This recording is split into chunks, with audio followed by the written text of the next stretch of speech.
Dang, dude, it's good to have you back on the podcast. Thanks, Jeff. It's good to be back. Yeah, it's great to have you back. So you're one of the most viewed. I don't know. Have you paid attention to it? Of course you haven't. You're too busy. That's a silly question. I can just imagine you on my podcast just searching daily to find out how many people have watched it. I can't imagine that's you. But let me No. tell you that you're one of the most seen podcasts that we have. So yeah, people have loved it. A lot of people have mentioned it to me personally that you're one of the favorites. So Good people that are seeing a train wreck, Jeff. yeah, Just can't look away. people exactly. Yeah, people just love disasters, right? Yeah, that's funny. No, I think it's yeah. Well, I know what it is. It's the same reason I want you back because you're doing some crazy cool stuff, and it like it. Whenever I see your Instagram posts, especially the thing that I want to talk about, that stuff, your conceptual work, which you talked about a little bit in your last when you came last, how what your history was, how you came from animation and doing more conceptual work for for movies, and was it video games? I don't remember. No, Just just film. movies. Just movies. But I don't know if you had the skill going into that. If that's the reason you went in that direction, or if the skill, I mean, if it's more innate or the skill came from that field. But man, I'm envious of that. And that's the thing I want to talk about the most today is how you do that, how you create these worlds from your imagination. And I mean, I'm sure I won't learn it in one podcast, but I'm hoping to get something from it to apply to my own work and be able to kind of create my own stuff out of my imagination because that's my weakness. I use reference. I need to be looking at a living thing or some other sort of reference, and so I envy that skill. And that's so, thank you for sharing that, Jeff. And it's so funny to hear you talk about that as a weakness because I feel like actually that's a weakness for me too. Like making stuff up purely out of my head is hard. Really? Yeah, it is. And I feel like when I see other artists, like concept artists who seemingly can make stuff up out of their head, I'm amazed at it. But I think that's the secret and maybe the key is that it's not out of your head. It just is a matter of understanding how to make better use of reference and Right. get good reference and then use it well and wisely in a way that then you can tell a convincing story. So yeah, it just really is a matter of reference and then what you're bringing to the table with that reference. So I'm Mm. excited to talk about that a little more too. Yeah. Okay. But here's the other thing. Here's another. Let's just talk about all the reasons I'm jealous of David Dibble. So- Okay. Here's the other thing I'm jealous of. Well, I'm not. I mean, I'm sitting in my gorgeous studio. I love my studio. I'm very blessed to have an amazing studio, but I've always fantasized about building one. And Mm, you recently built a studio, which it's got to be the most exciting thing ever. It probably was so stressful when it was happening, yeah, but now that it's done, how does it feel? Is that just an amazing thing to have built your own studio? it is amazing. Yeah, right. It was one of the hardest years of my life. And it sounds horrible to say that because to most people, it's like, oh, it's like telling an Olympian, like, oh, you got to go to the Olympics. How amazing is that? And then Mm-hmm. they're like, that was like pure hell for years to get through that, to get to that point where I was able to perform. And so, yeah, it was rough, but at the same time, it was such a blessing to do. And now that it's here, I can't imagine life without it. And it has really liberated a lot of creativity in great ways and been such a wonderful space just to be in mentally and Mm-hmm. emotionally. It's been great.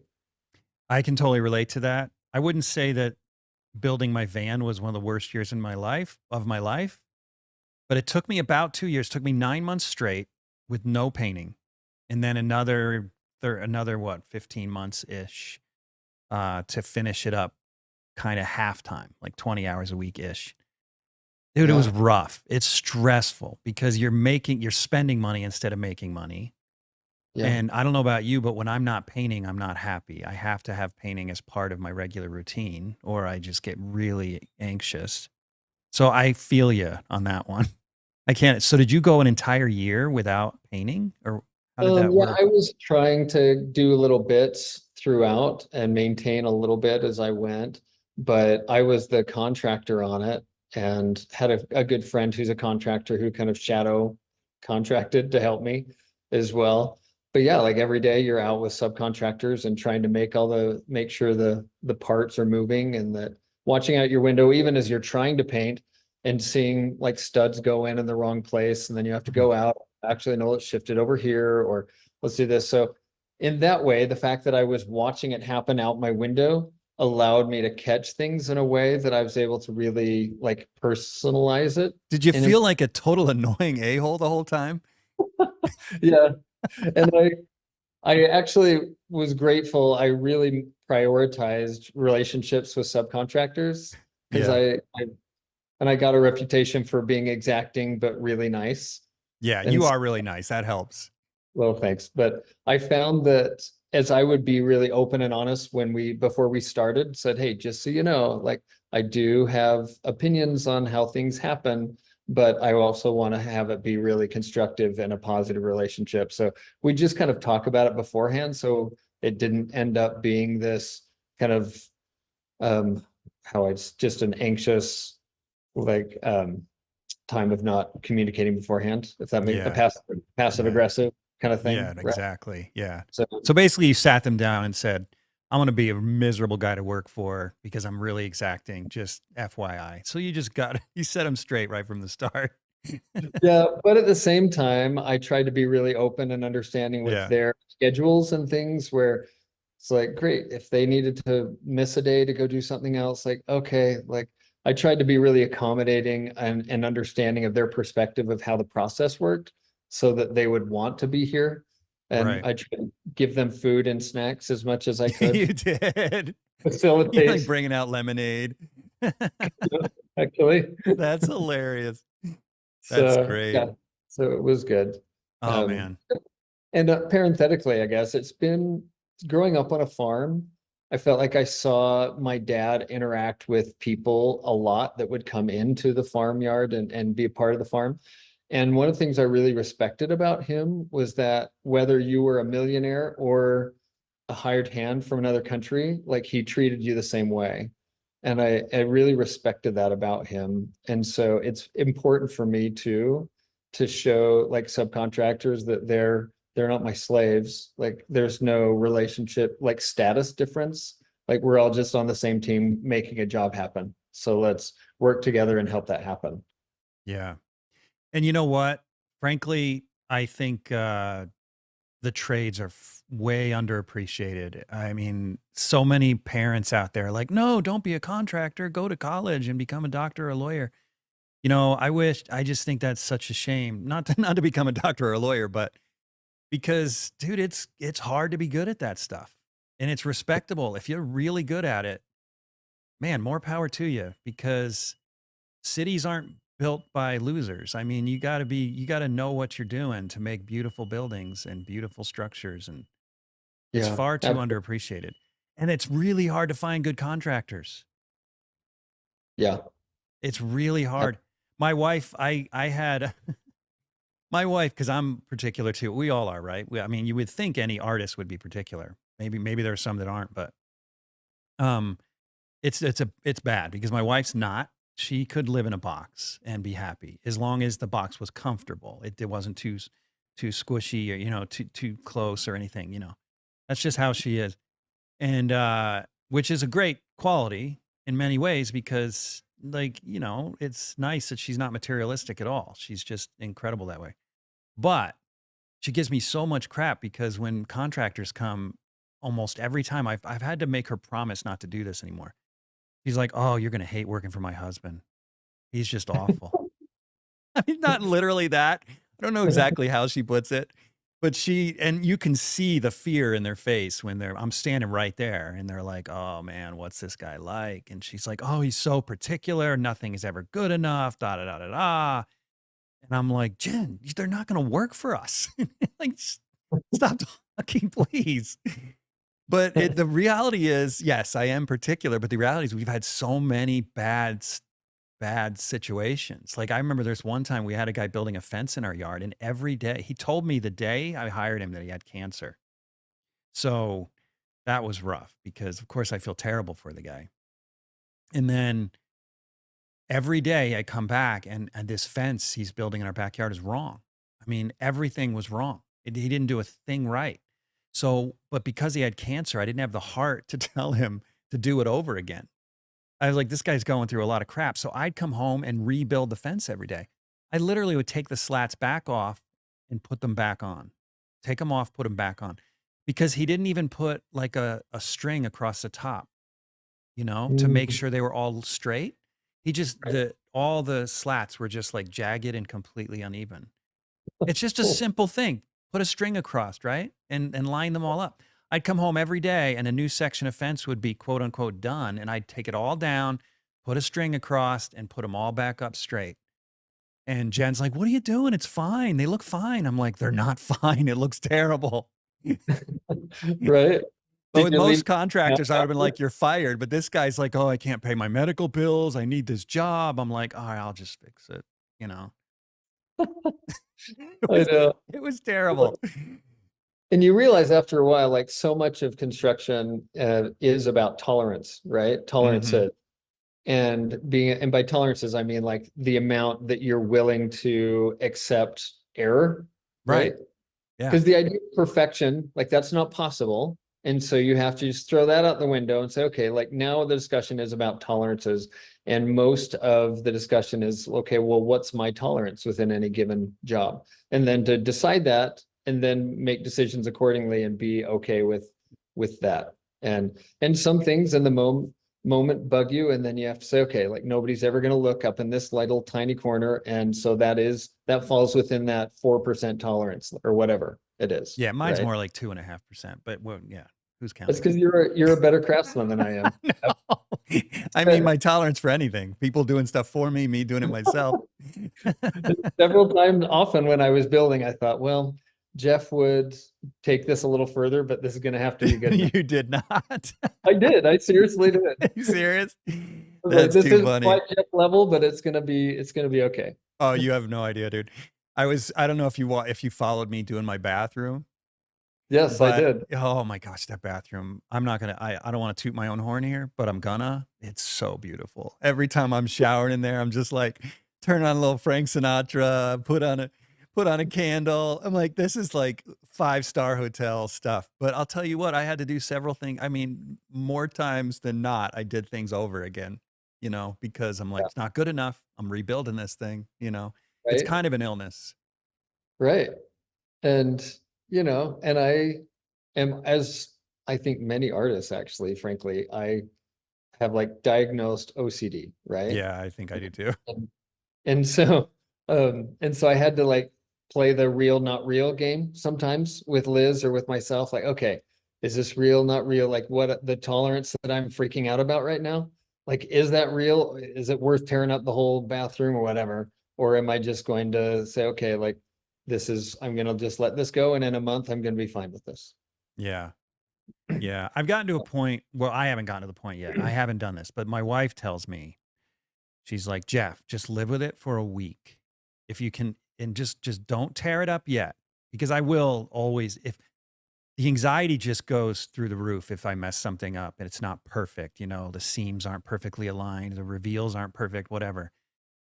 So it just eats me up. And I gotten to a point where I'm like I said, I haven't gotten to a point. I'm still working on it. But my wife's like, if you just give it a week, because usually if you give it a week, week and a half, 2 weeks, like you start to be okay with it a little Right, bit. Unless it's bad. Like if it's real bad, then never. But right. but she's right. If I can just wait about a week, then in a week I'm like, it's actually not so bad. I can live with that. But in the Yeah, moment, I'm ready to tear stuff to pieces. I'm like, no, it's not perfect. Rip it right. out, start over. Yeah. Have you Yeah. ever tried that technique? Just give it a week or give it some time. Yeah, for sure. Yeah. With several things in the studio, which is maybe what one of the challenges of the year, right? Was constantly having that battle back and forth with Hmm. everything. Like, where Where do I need to get up in the middle of the night and sand it off? And where do I need to just let it sit for a time? Yeah. Yeah, it's rough. I'm glad you made it through it. I'm glad Thanks. you did. You know, but how much I don't want to get off too much on a tangent because I actually the next thing I want to do is see your studio, but do you find you're that way with painting too, or are you a little less of a perfectionist or more of a perfectionist with painting? Um, yeah, it's similar in painting where I've learned um kind of how to navigate it maybe a little better. Maybe if I was building all the time, I would learn some better kind of skills to deal with it. But within painting for sure, it's happening all the time. And I've had Yeah. to, yeah, some things I've had to learn, like, okay, like where do I wipe it off and where do I just say, okay, this is as good as I can do right now. And I find that for me at least, the line is if I sleep overnight and day after day, if for several days I come into the studio and I don't want to look at the painting, like if I try and avert my gaze and I want to do anything but look at it, and then when I do look at it, if there's a pit in my stomach still about it, then I probably need to deal with that. So it's And just if like the week thing. Like give it a week. It's the same right, concept. Yeah. and then if after a couple days, like I still am looking at it, and every time I look at it, like I want to punch it, then they'll change it. And then but then if I come in and I like I want to look at it, and then I look at it and I don't have a pit in my stomach, then I'm like, oh, okay, that's okay. Like it's there. And so often it's getting outside advice, right? Outside perspective, either Liz, my wife, or other artists that can look at it and say, okay, like again, real, not real. Like, is this really an issue? And more often than not, they'll say, well, no, that's not an issue, the thing you were worrying about, but this other thing is. And it's something that was completely off my radar. I'm like, oh, okay. That really is Yeah, the you're lucky to live in Utah County. I don't know what it is with Utah County, but that's where all the realists are. I mean, there's a few here in Salt for sure. Lake, but man, oh man, I don't know what's in the water out there. So you guys, you guys, it's nice you have each other to bounce ideas off of and stuff. But I Absolutely. feel like I'm in an island out here. Well, so often it happens just with text or something too, like Oh, take a picture, really? send it to somebody, circle, something, say, hey, is this an issue for you? Right. Or you just put it out to several friends, say, hey, like, what are the first three things you notice? And if they all bring up different things, you're probably okay. And if they all bring I up was the going to same, ask you about that. Yeah, because then you know it's subjective. yeah, if there's patterns that you start hearing of people all kind of get to the same idea, it's like, okay, there's maybe something there. But don't you ever feel like when you bring other people into it, like, well, let me put it this way. I'll give you a little anecdote. So there was a point I was working on a painting many years ago, and I was really struggling with this particular situation. I don't remember exactly what it was, but it had something to do with the interaction between the figures, how to make it work. And then this other artist comes walking into my studio. At the time, I was in a building where there were several studios, and if your door's open, people could just wander in, you know. And these were all my friends, so that's kind of how we liked it at the time. So this guy wanders in, and he goes, just unsolicited. He said, "Oh, you should do X," and I'm like, "Ugh." And then he was right. And then I was so bummed out because now I didn't get to solve the problem. Like I felt like, yeah, I know you're right. I know I was wrong, but it's not a question of ego. It's a question of like now it's like now you got it right. I wanted to get it right. Do you ever feel that way? Like I wanted to be the one to solve it. This is how I look at it. In those situations, it's almost like with the Olympics. It's perfect comparison because it's that time.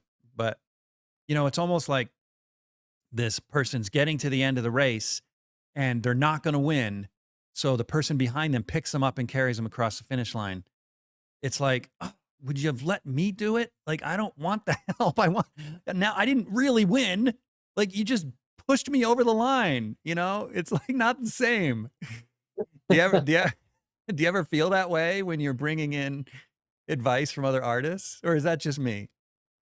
Honestly, I have not felt that way. Oh man, maybe it is ego. Maybe I need to check my ego. Because I feel like I'm the guy at the back of the pack anyway. Like No, I'm no, no, the it's not a competitive barely thing. It's making like it. And your so I'm like, own. I'm so happy to have somebody like help me along, like, oh man, like I need help to even stay with the pack. Yeah, maybe that's it. Maybe it is ego. Maybe I'm just pretending it's not an ego thing. Plus, I feel like usually by the time I've brought somebody else in, it's Mhm. because into the conversation, it's because I've struggled with that problem for so long that I'm like humble enough to like need some other ideas. Yeah. So I'm like, great, yeah, good ideas are good ideas. And then Yeah. I still have to implement it. So it still That's is gonna true. go through iterations that becomes my own anyway. So You know what I um think it was for me in that particular situation is my struggle isn't so much receiving ideas when they're solicited, it's when they're unsolicited. Because to mm, take that analogy a little further, it's like maybe you could have won the race, but then right before you got to prove that you could have won the race, someone pushed you across the line, you yeah, know? And, but you know, there comes a point when you know you're not going to win and maybe a little boost or a push might be helpful, right? Maybe it's a stupid analogy at this point, but so to me, it's the unsolicited advice I think that's really challenging because it's like, oh, I was so close. I wanted to solve that, you know? But I guess when you're in your own studio and there's not people around, that's never going to happen, right? You're not going to get unsolicited advice. Yeah. yeah. Yeah. Or it's probably just my ego. I got to stop trying to talk myself out of my ego issues, but um, but anyway, let's talk about your studio. I want to see your studio. Can we get a little bit of a tour? Yeah, for sure. So it's 20 by 38 feet is the footprint. And then it is 2 stories. And it's the biggest we could make within our lot legally. Like I would have built bigger, but it was just what we should do. Right. So we're underneath a loft right now. And so I'm just going to turn this around so you get out of the way. So we have a sink area there, inset. Here I have a little spot for, here we're just gonna come up. There's a little pony wall with a place for Oh, canvas. that's I thought that was a staircase. That's interesting. So I Cool. just want a place where I could have some bigger canvases. Yeah. And there's a bathroom. It's tiny, but there's a shower and sink and things. So Now, why a bathroom? Did you want to use it for guests at some point or something? yeah, I felt like I needed a bathroom anyway. And as Well, I long as mean, we why a shower, I guess is more right. what I meant. I just felt like even resale value and just over time, yeah, if Uh, it just added to the value of the home without a lot of extra work. right, right. Okay. And so here we are into the main area. Whoop. And Wow. So what direction? Those are north, right? Those they are windows? north. Yeah. And they're each 4 by 8 feet. And then, so the peak of the building is probably at about 15 feet. Wow, it doesn't look that tall. That must be Maybe, bigger than and it that's from the looks. outside. So maybe 14 feet from bottom to top there. Wow, that is But again, keep tall. in mind that this is, from side to side, it's 20 feet on the outside, 19 feet on the inside. And Man, it we, doesn't the camera's not really doing it justice. It doesn't look that big. right, Yeah, that's crazy. Oh, it I feels, like the modern railing. That's nice touch. oh, thank you. So, yeah, so that goes downstairs and then over here, up in my painting area, I wanted something where I could have all of my little canvases and things over there. And where I could just have all my painting supplies. And then all of this has the hole in the floor. Let's see if I can show. That is So great. that's where the easel goes up and down. It has the big winch up top. Oh, so that entire aluminum structure goes up and down. Yeah. So I pushed the button right over there. So the And then it, side tracks are on some sort of or the sides are on some sort of track to keep it yep. Yep. So that square? side track is bolted to the wall. So this Yeah, is I the get it. table and then it slides on the inside. So if you have too much weight on one side, is there an issue with it sort of like kinking or twisting? Yeah, I haven't had that You problem. haven't? Oh, good. No, That's it's been great. fine. So, and then here we've got, so that's where I was sitting. is back there. Okay. And then up in the loft is where I made kind of a kid space. Oh yeah, it looks like there's a mattress or something. Oh no, okay, that's just an illusion. I'm gonna take you up there. Yeah, cool. Here, you're gonna see me for a minute. So up here, there's Oh, that's great. a spot for the kids with bookshelves, and then these are some big like beanbag chairs. That's And then great. there's a desk where the kids can do their homework and things, and then there's a little winch with a pulley here where I can pull up the, let's see, if I can pull it up. Furniture or anything or what? Oh, it's a Ah, bucket. that's great. So the kids can bring, because I was worried about the kids getting, like trying to carry stuff up in Yeah. their hands and then falling down. So just a place where they can put books and things and carry it up. Now I'm gonna make sure You I need can go it. You down. need like a fireman's pole. We thought about it actually. Did you? There just wasn't enough space. Yeah.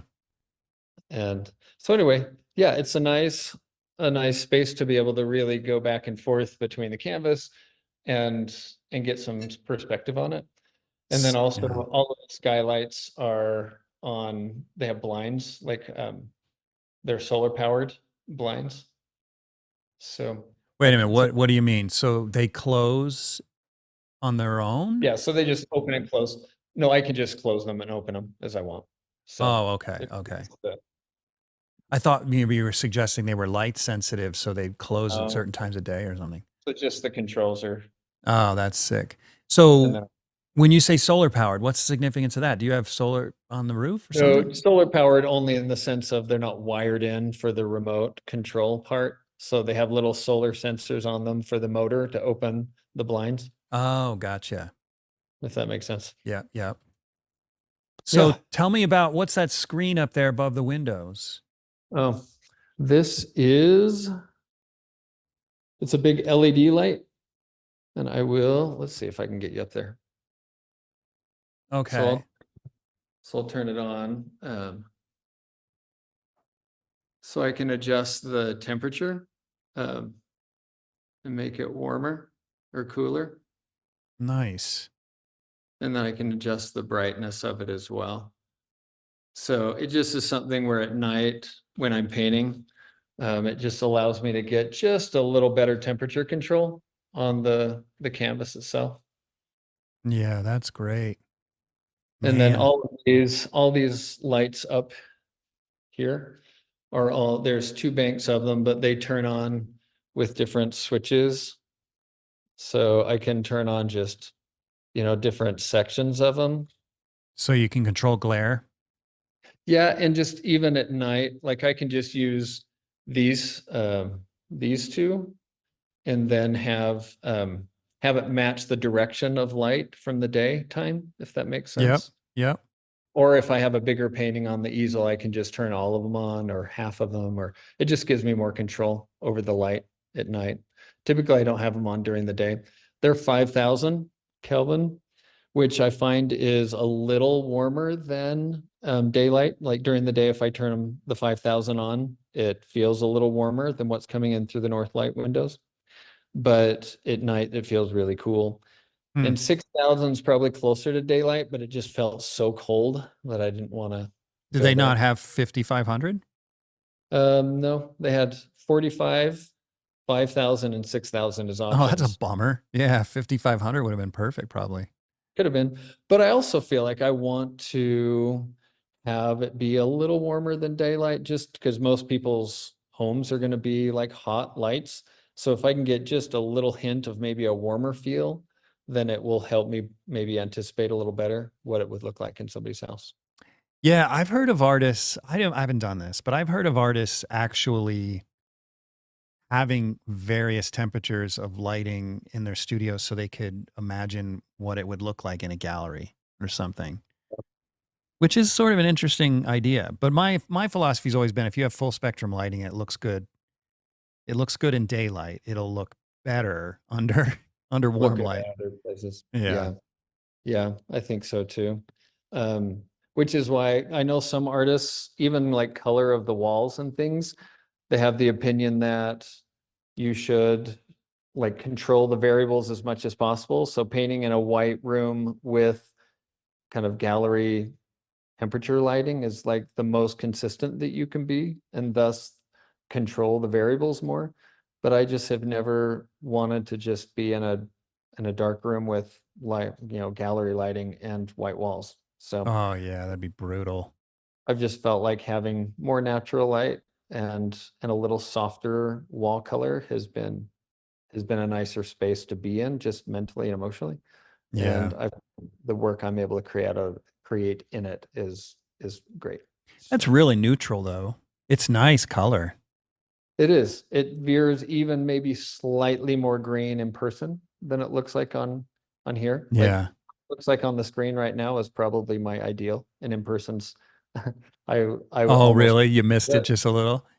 maybe just a little, but again, one of those ideas of tolerance where I had to really come to the point of understanding a few basic truths of studio color. Number one, there's no like perfect studio color. This Mm-mm. idea that you have to go into the upper reaches of the art store to find out, like the guru that knows the color for artist studios. Like that's not true. Doesn't exist. And it's more of a bullseye than or like a target than a bullseye, if that makes sense. Yeah. Yeah, there's And more range. Acceptable range. and every minute of every day it changes according to light condition is perceived. And so you're really kind of getting in a range. And whatever it is, as long as you're close in a range, it's gonna you'll accept it like once you start painting in it for a while. So Yeah. Yeah. So there's we didn't get to see your basement. Can we see your oh, basement? sure. What do you got down there? Well, we're gonna take a look. You know, my studio, well, you've been in my studio, but you probably don't remember this about it. There's no walls showing anyway anymore. Right? I mean, like Yeah. everything, every square inch of the wall practically is covered. So whatever color I chose is kind of irrelevant.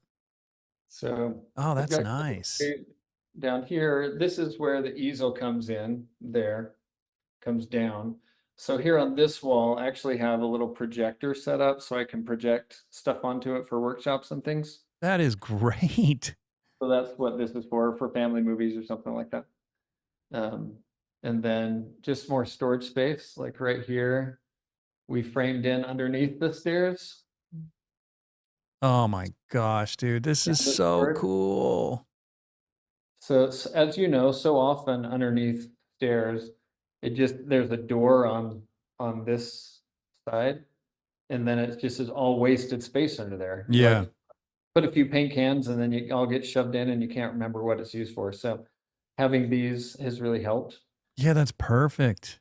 And then a And place to, that's such a space killer in a studio, those places for paintings. And that's the perfect solution you got there.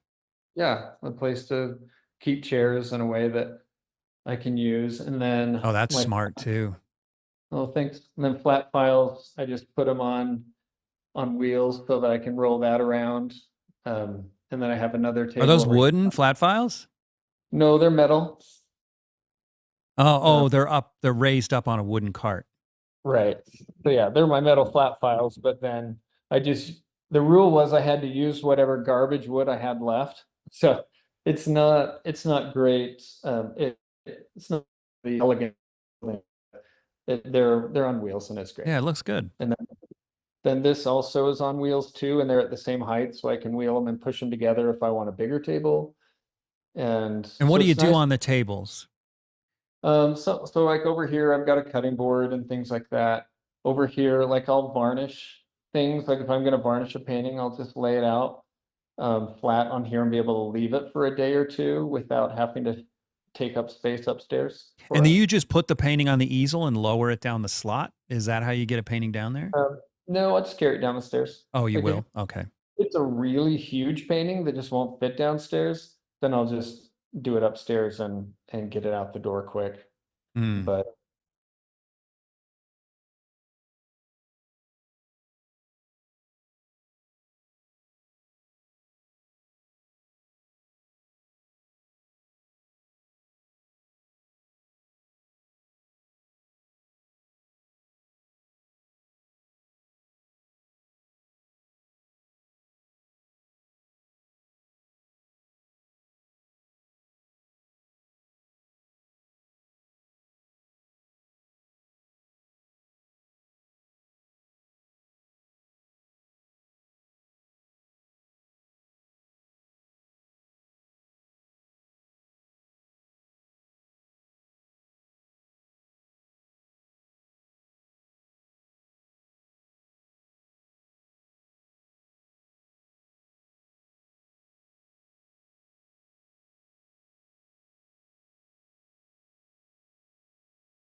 Um, so anyway, in that regard, like I would be great to have a little more space, but I'm grateful for that. So mostly a lot of this is just me waiting to maybe put up some hanging rails and things to be able to put paintings up. Mhm. See them. I've got toy train, model train table that, Are you gonna put that up and make a whole train yeah, thing there?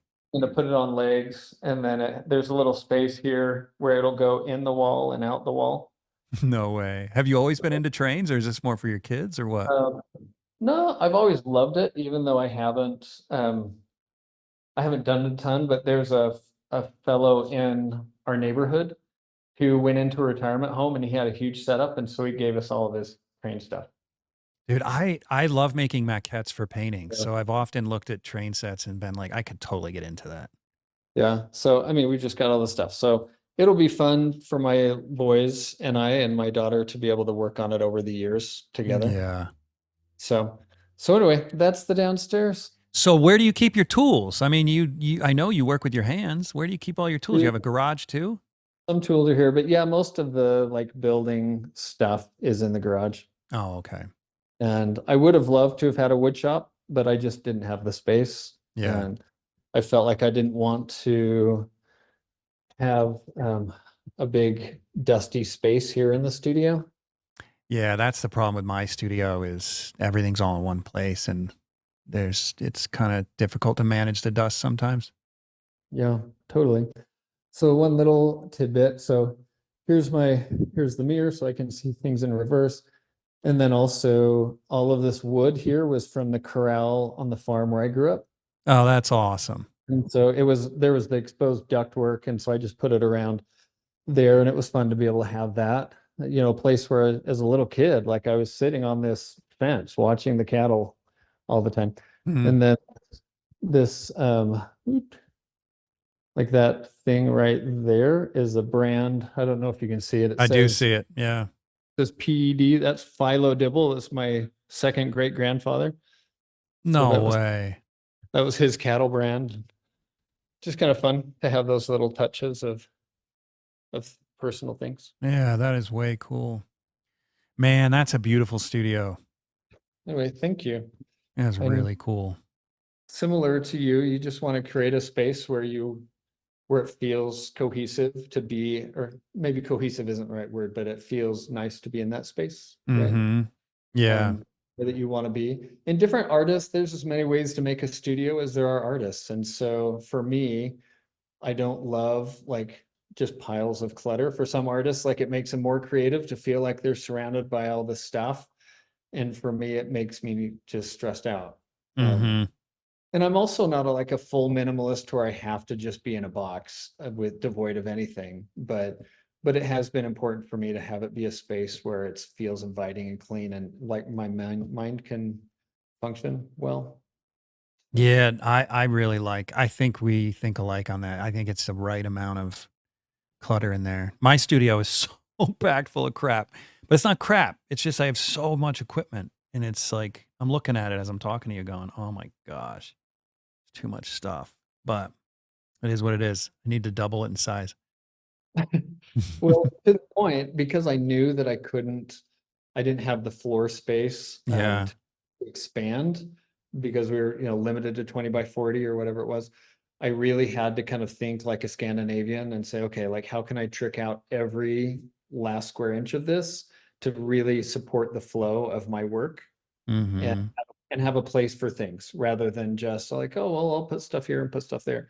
As you and I both know artists who have big like warehouse studios and then they end up with piles of stuff everywhere and then they paint in the corner because they just have piles of stuff. So Yeah. it just space alone isn't the answer. It really is how you like work through and what kind of how you use the space, I guess, is my Yeah. point. Yeah. Well, that's great. That was fun. And now Thank I'm you. even more jealous. So thank you for that. Well, No, I really do love my studio, but I love what I love about your space and people who and a lot of these studios that are being built by, like you and Casey and who else has built a studio recently? I feel like Brian everyone's doing it. Brian Mark Taylor did, and Yeah, Josh Brian. Clare and Who did you say? Josh Clare has. He Oh did yeah, one. his was a few years back, but yeah, yeah, his has got to be getting close to 5 years old. Yeah, and he's got that. Josh has that easel like yours, kind of, doesn't he? Did you guys use the same builder for that, or His same? father, his father-in-law built it. Oh, no kidding. Yeah, Yeah, so Josh was the first and kind of he figured it out there with his dad, his father-in-law. And then he is now Mark Roberts is his name. He's made both my standing easel, which is amazing, and then this wall easel too. So this is, I think, the third one that he's made. no kidding. Yeah. Yeah, So your Josh's studio has a similar feel to yours. They got the same sort of homey, comfortable vibe to them, and sort of clutter free vibe to them. yeah, I definitely looked at Josh's a lot as some inspiration and then made some different choices for mine. But yeah, I liked a lot of the decisions he made for sure. Is Brian Taylor done with his yet? He is. He Yeah, is. Oh man, I got to it's check his beautiful. out too. Yeah, it's his is 30 by 40, where mine's 20 by 40. And so, but it feels almost twice as big. Like it's a big space. But is his does his also have a loft and a basement? His has a basement, not a loft, Okay, but 30 by and his, 40. I didn't know he had that much land.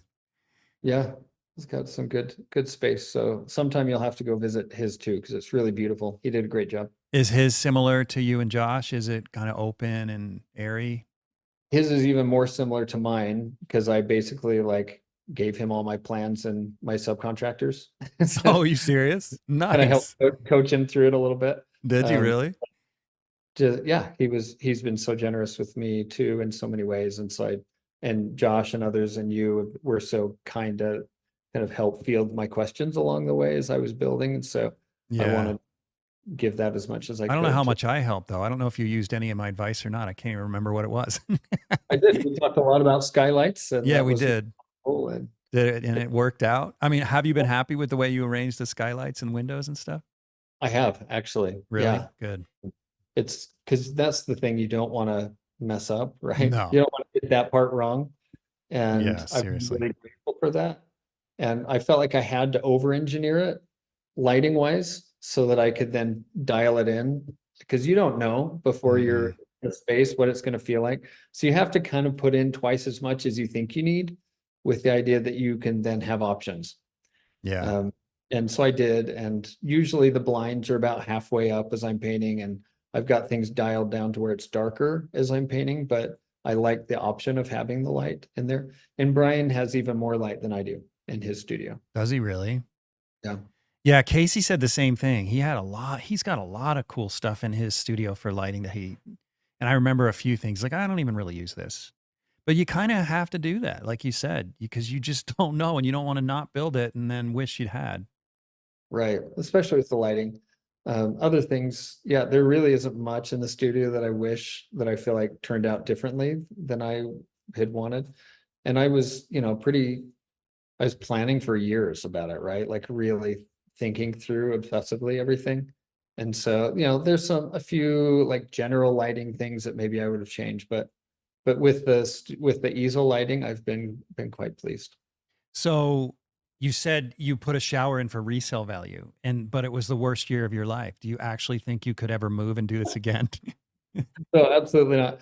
And and by word, like I should contextualize Well, worse, I right? know Like you're that exaggerating. sounds bad, but Yeah. just like it just was challenging in ways that maybe I didn't fully anticipate. So yeah, it was challenging that way, but no, we're not planning to move ever. Yeah. But Yeah, someday once that we get our studios, we're stuck, man. That's how I feel. I don't think I could ever find the courage to move. right. Yeah, I have no desire to build a studio again. But Yeah. I'll just keep but improving you're this one, but I don't think I have the courage to point, move. I'll see like international artists or other artists who have like these picturesque studios like on the side of a hillside in Yorkshire and Oh, is that there's amazing? sheep farms around. I'm like, wow, that's amazing. I think part of me inside had the like romantic hope that I would somehow find this little sheep farm somewhere and be able to have this idyllic little studio out back or big studio out back. But it just wasn't going to be the case for us. And we were blessed to be where we are and we love it. And for Liz, she grew up in San Francisco. So for her, where we're at felt rural. And for me, growing up on a farm, it felt suburban. And so Oh, really? we're somewhere in the middle there. Yeah. And I've had to realize too, like I have a beautiful view of the mountains from the windows. It's great. Even and the parking lot that's next door actually is great because it means that nobody's ever going to move in and build. It What's just the is parking lot to? for the church Oh, you live next door. right next to a church? Like, yeah, right next. So we just Yeah. walk to church on Sunday. That's kind of fun. Nice. But to that point, I just in my mind imagine that it's a sheep meadow instead of a parking lot, and then we're great. Yeah. Uh, and most the irony is that most as landscape painters, we spend most of our time inside not looking at the landscape, right? To I know. Yeah. paint the thing that we're idealizing that helps people in other closed spaces feel like they are outside too and loving the landscape. So regardless of where your studio's at, you're going to be in it not looking out the window most of the time. Mm-hmm. It's okay. And in some ways, maybe that gives me more impetus to drive other places and find beautiful things rather than just the one view out the window that I paint over and over. So I don't know. There's Yeah. not I one. don't even have windows in mine. I'm like, what do you mean out the window? That'd be nice to have a window. Yeah, mine's just all skylights. So yeah, I Yeah. never get to see the outside, but that's okay because I live downtown Salt Lake and as you know, it's a auto body place or an auto place next to me. So it's not exactly something I want to stare at. A little more industrial. Yeah. Yeah, a little more industrial. Well, But Jeff, people have been kind. Hopefully you put to listen to us go on about studios for so long, self-indulgently. Hopefully there's like a little mark in the video or in the podcast where you can be like, okay, skip to this point, and then you can hear about art things. no, I think people will be interested in this. It's great because every artist dreams about having their own studio at some point, and so it's inspiring. All right, so here's the probably the main reason I want you on the way you make things up. Well, and you had said you don't make things up, so I'm really curious about this. Oh, this right here, this series. Oh my gosh, dude! Like you started posting this stuff. Yeah. And the first thing I thought was, if I were to do this, I would build this entire boat before I even attempt to sketch it like this. And I would light it from the top, and I'd probably have a little maquette of a giraffe and everything else. And then I'd get it, and then I would do the sketch. And you just pulled this thing out of your rear end one weekend. And I'm just like, what the crap, man? How did you figure out how to do this lighting and everything else? So this is what I want to learn from you today. I want all your secrets. Well, not all of them because you're having a workshop soon. So I know you got to leave some secrets out, but as many as you're willing to share on how you do stuff like this. It's just mind blowing. And I'll pull up a couple others. This is for the same project, correct? Yeah, And what is for the sure. project, first of all? It was kind of a retelling of the Noah story of Noah's Ark, Yeah. right? Yeah. So taking the biblical story and um, kind of putting it into like a real world context and say, okay, like let's take this scriptural story literally and let's think it through. Like, what would this have been like actually?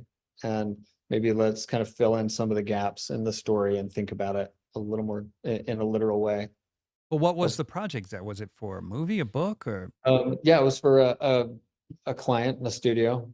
And with all this stuff, there's all the NDAs, right? That's like, well, I oh, can't you're not allowed to really talk about tell you it. a lot about Right. who the client was and what it was for, but the client wanted to just kind of see how things were. It's kind of a testing ground to try out ideas in a pipeline. And so this, I don't know that you'll ever see this be made into a film, but it was kind of all a concepting experiment and was super fun actually in that way that it was just me and the director and the producer that were working on it together, and they had great ideas and it was very collaborative.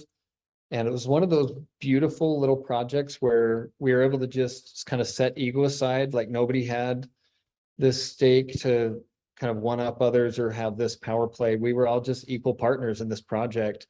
And they gave me so much freedom to just think through ideas, and then they would give me feedback. And it was very collaborative and really exciting. Hmm. Super fun to do. All right, let's get down to nuts and bolts then. So tell me about it. Tell me about your creative process when you're doing something like this. To me, when I look at this, objectively, it's hardly anything more than a wash with a few outlines of figures and animals in it.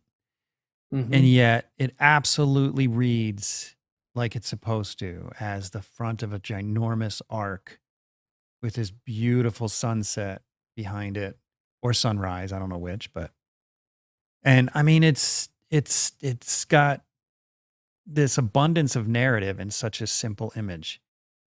So, I mean, tell me about the creative process when you make something like this. What goes into it? Totally. Yeah, I mean, that's such a big question, and it's not a simple answer, but so much of it really is about storytelling, like starting with story first.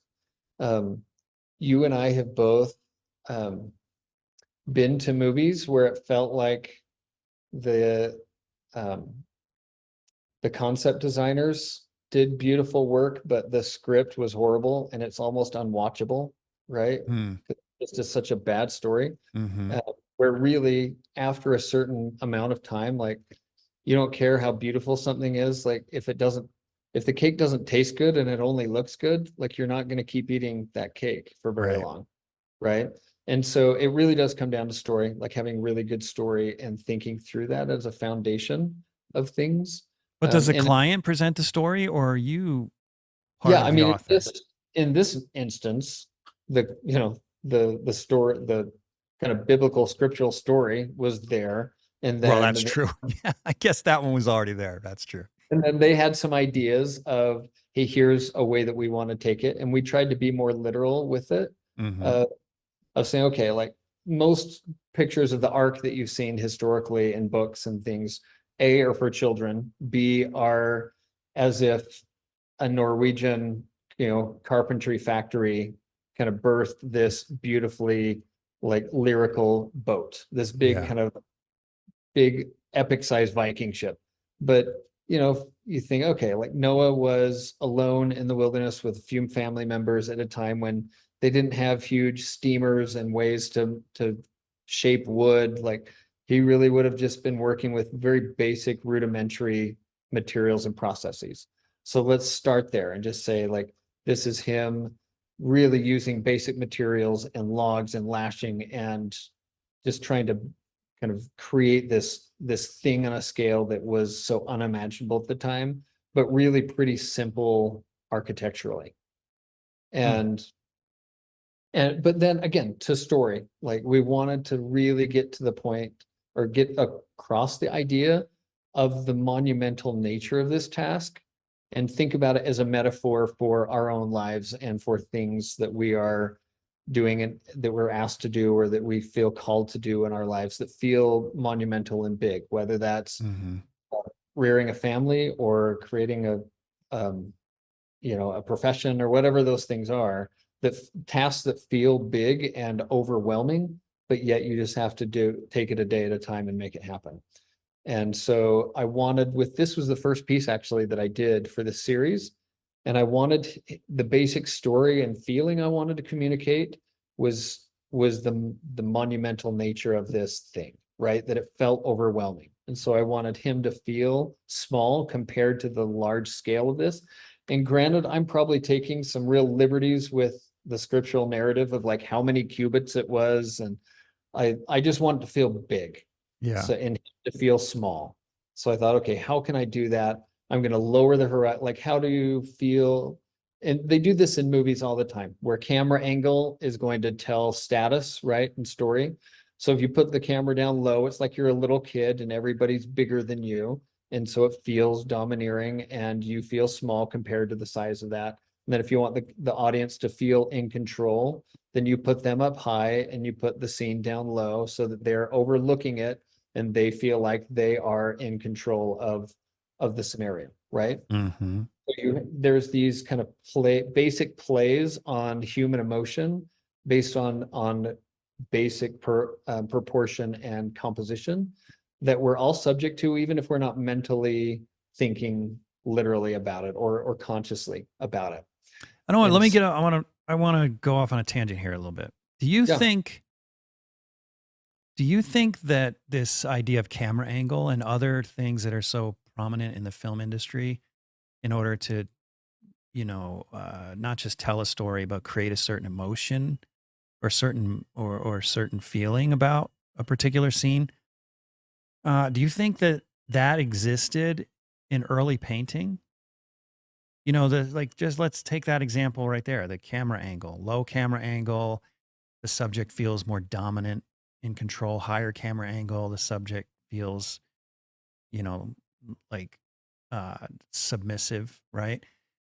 Is Right. that something that existed before film, or is that unique, or did that come from film? I think it existed. They were just using different words, and they You were do? using it more subtly.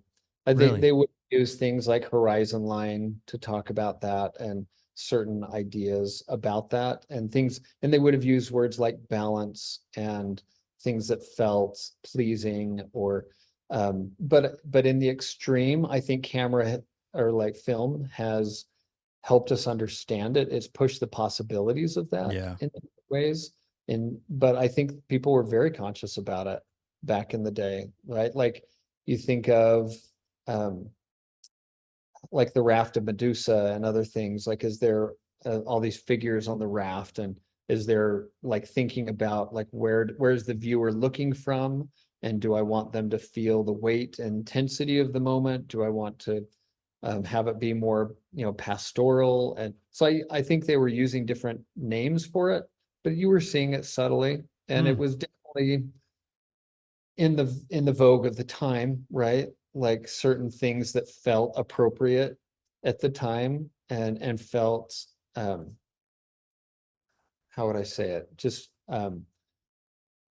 that felt appropriate in painting that now we've pushed it further, and what we accept as normal in painting is a much broader spectrum. This episode is brought to you in part by Rosemary Brushes. If you're one of my listeners who's a professional artist, you're already using Rosemary brushes. But for the rest of you, come on, take your work a little more seriously. Stop buying the other brands. It's just not worth it. Every now and then you may get lucky and buy a good brush from another brand, but use the brand that professionals like myself are using. Go to rosemaryandco.com, link in the description or the show notes, and get yourself some quality brushes before your next painting. Like our understanding of what's appropriate and okay has changed, and so we can also visually it's mirrored that too. Hmm. Okay. All right. So you start with story, Yeah, right? And in this case, you wanted to create this feeling like this boat was just a massive undertaking. right. What's next? Yeah, so I think it really comes down to that you're painting ideas and not things. As representational painters, we get stuck in this all the time to where we think we're painting things. And when you only stay at that level, then you're only going to paint things. And it's going to be confusing, and the messages you're sending are going to get mixed. And then you're going to be frustrated that Hmm. you're not having the kind of impact that you want in your work, where you go to museums and the paintings that are really impactful feel like they're impactful because they're talking about ideas, and they're communicating feelings in a way that feel poetic, and we think, man, how do I get poetry into my work? It's like, well, because you need to be painting ideas and symbols and not just things, if that makes sense. Yeah, I think so.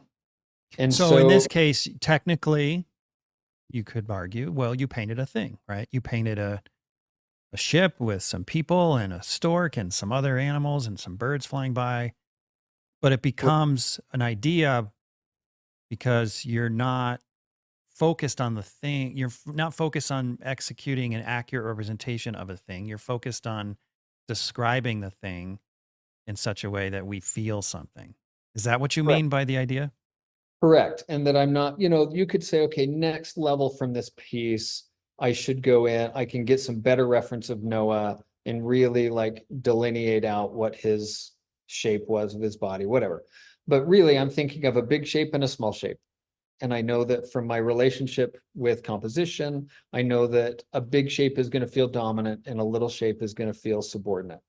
And so I'm going to put those two shapes together in a way that then he feels subordinate and the big shape feels dominant. And then I'm going to encase it within enough context of of specificity that I can layer a story and idea over the top of those basic relationships that communicate a feeling. Hmm. Okay, so what about reference?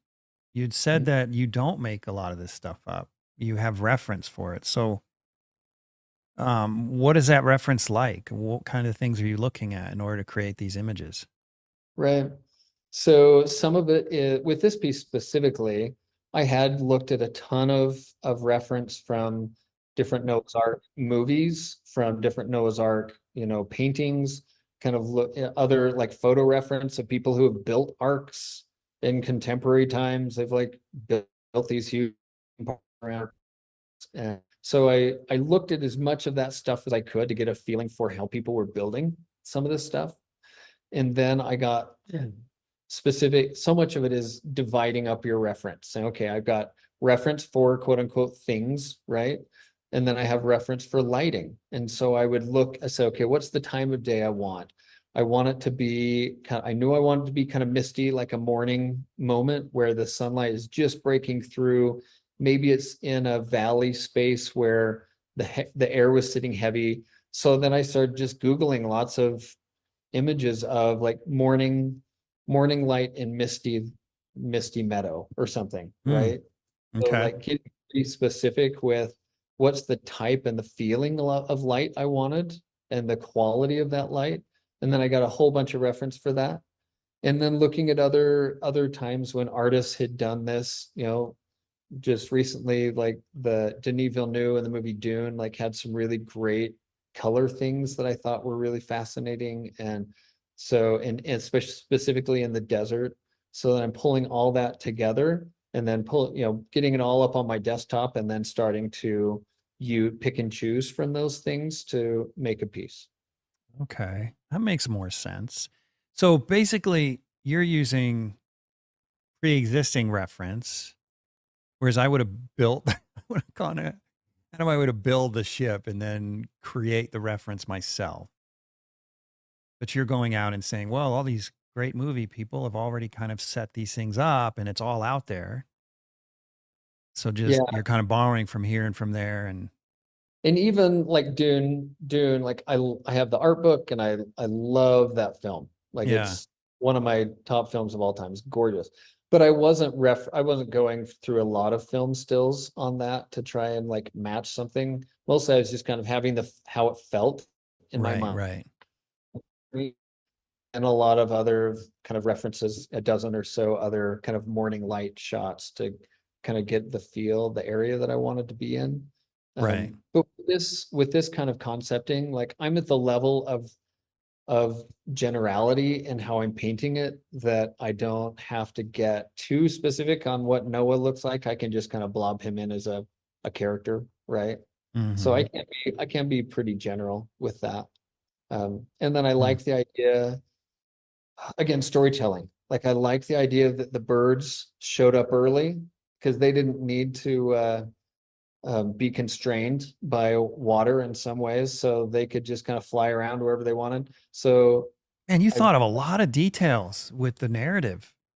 we really did, and so I liked the idea of putting birds in there as a symbol of the freedom that they had, and just kind of as passengers along in his fellow journey, that he was having to understand the animal world in a very intimate way.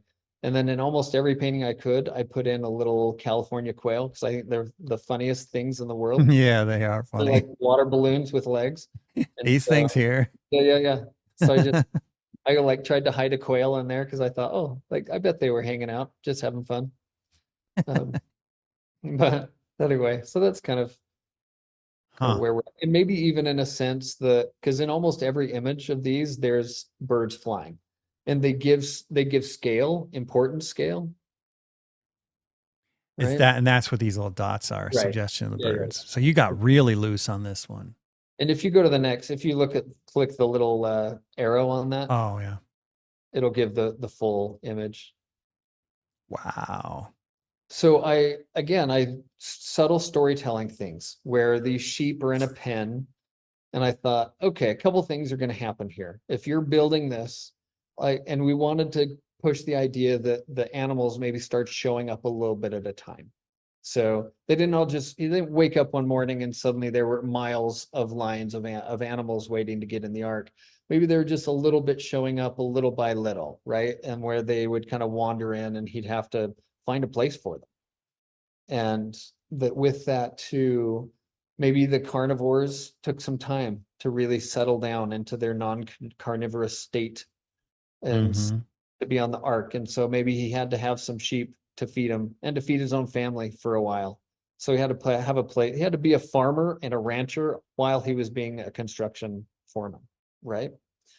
And so I like the idea of him like just finding ways to pen in animals and keep them kind of separate from each other for a time and as he was building. And if you go back to the interior of the ark shot, Is that on this the one that you said, hey, it's inside the bar or inside the ark this there. one? Yeah, this Yep, one's go to mind blowing. and click to the next image. Or I guess go all the way till it shows it full, the little That's rhino. crazy, dude. So that's the Yeah. full. So I liked the idea again of him using the ark as a barn before he really was all done with it. He's like, well, I need a place to keep everybody that's showing up, so we'll just kind of start putting them in the barn. And once I thought of the ark as a big barn, it's like, oh, okay, I know how to paint barns. I like this. And so I know what light looks like coming through a barn. I've solved this problem before. And so then it really made sense to me once I thought of it through that. And Mm. again, story wise, we've thought about, okay, the animals are showing up early. He needs a place to put them. The birds are coming around. They're kind of the symbol of divine inspiration still, and of kind of this freedom coming down, this ideas coming down from heaven. And the birds are showing up. And then I liked the idea of a peacock following him around everywhere. Like they are, when you go to the zoo, there's always a peacock hanging out. I love all these details. Yeah, they're funny. And Huh. so, and the chimpanzees and things that would have loved that space to just kind of swing around, so to give some action to it. Off to And the these left. and you know, you can imagine like in the Dumbo cartoon, all the crows Yeah, totally. on the Even how telephone line. barns, I'd actually used an image of like a Norwegian barn to start out here. Mhm. And then I kind of built on top of it and pushed things out and made it much bigger and opened up the top. It would be somewhat unrecognizable to see it in the beginning, but that's kind of the foundation that I was building it off of. Did it have a similar lighting situation, or did you have Oh to no, not at all. There's oh, basically the middle beams were somewhat similar, and then I just made it really super big. But I liked once I thought of it like a barn, I thought, okay, if they're making they're cultivating crops that they're going to need for these animals for a year, and so they would need somewhere to put it when they were harvesting it. And so they would put it up similar to a normal barn back in the day. They would have put all the hay up top and then dropped it down through little holes for the animals as they were ready to, as they needed it. So the idea of having an upper level that he could walk up to and keep all the food up there made sense to me, because that's how barns are. Because they're just kind of pragmatically thinking through the problem and then allowing the space to be an extension of that feeling and of the story. and then I'm assuming you go and you find reference for the little animals and big animals and so on Yeah, and so for forth sure. as well. But then you have to change the lighting on them. Yeah. And that maybe is the next thing we talk about is how to That's the simplify. real challenging part. Yeah, to me is I mean, you've made such convincing lighting. It's mind blowing. But again, I would just go and like find reference online. Say, okay, I'd type in like light shaft through dusty attic or something, right? And then Mhm. find and then start to see patterns. And this is something I've looked at a lot over the years and noticed in person. But that idea of like the warm light, even at its insertion into a space is often cooler. And then it kind of warms up as it comes down and falls It onto it. does? Yeah, it's this weird thing that you wouldn't think. You'd think it's hot. If it's hot, if it's warm light, it's going to be hot all the way through. But it doesn't. When it comes Well, into space, often it is very cool around the area where it's coming into a space.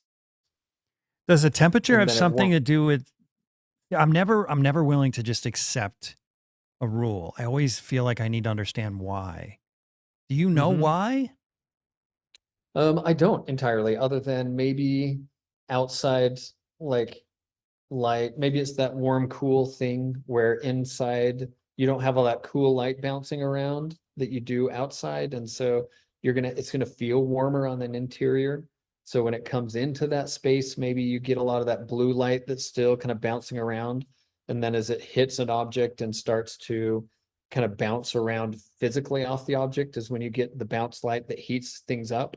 So I don't know exactly all the reasons, but So it's probably not a wavelength thing because it's too short of a distance for you yeah, to see a difference in, right. wavelength. Hmm. So yeah, I don't entirely know, but I've just observed it enough times, both in photography and in life, to see like, oh, okay, like that's how it behaves. Yeah, because it really makes a difference, and that's something I didn't know, and I didn't even realize you were doing that until you pointed out.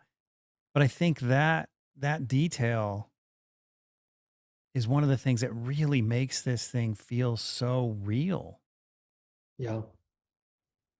Yeah, it's So so warm down here and so cold up here. yeah.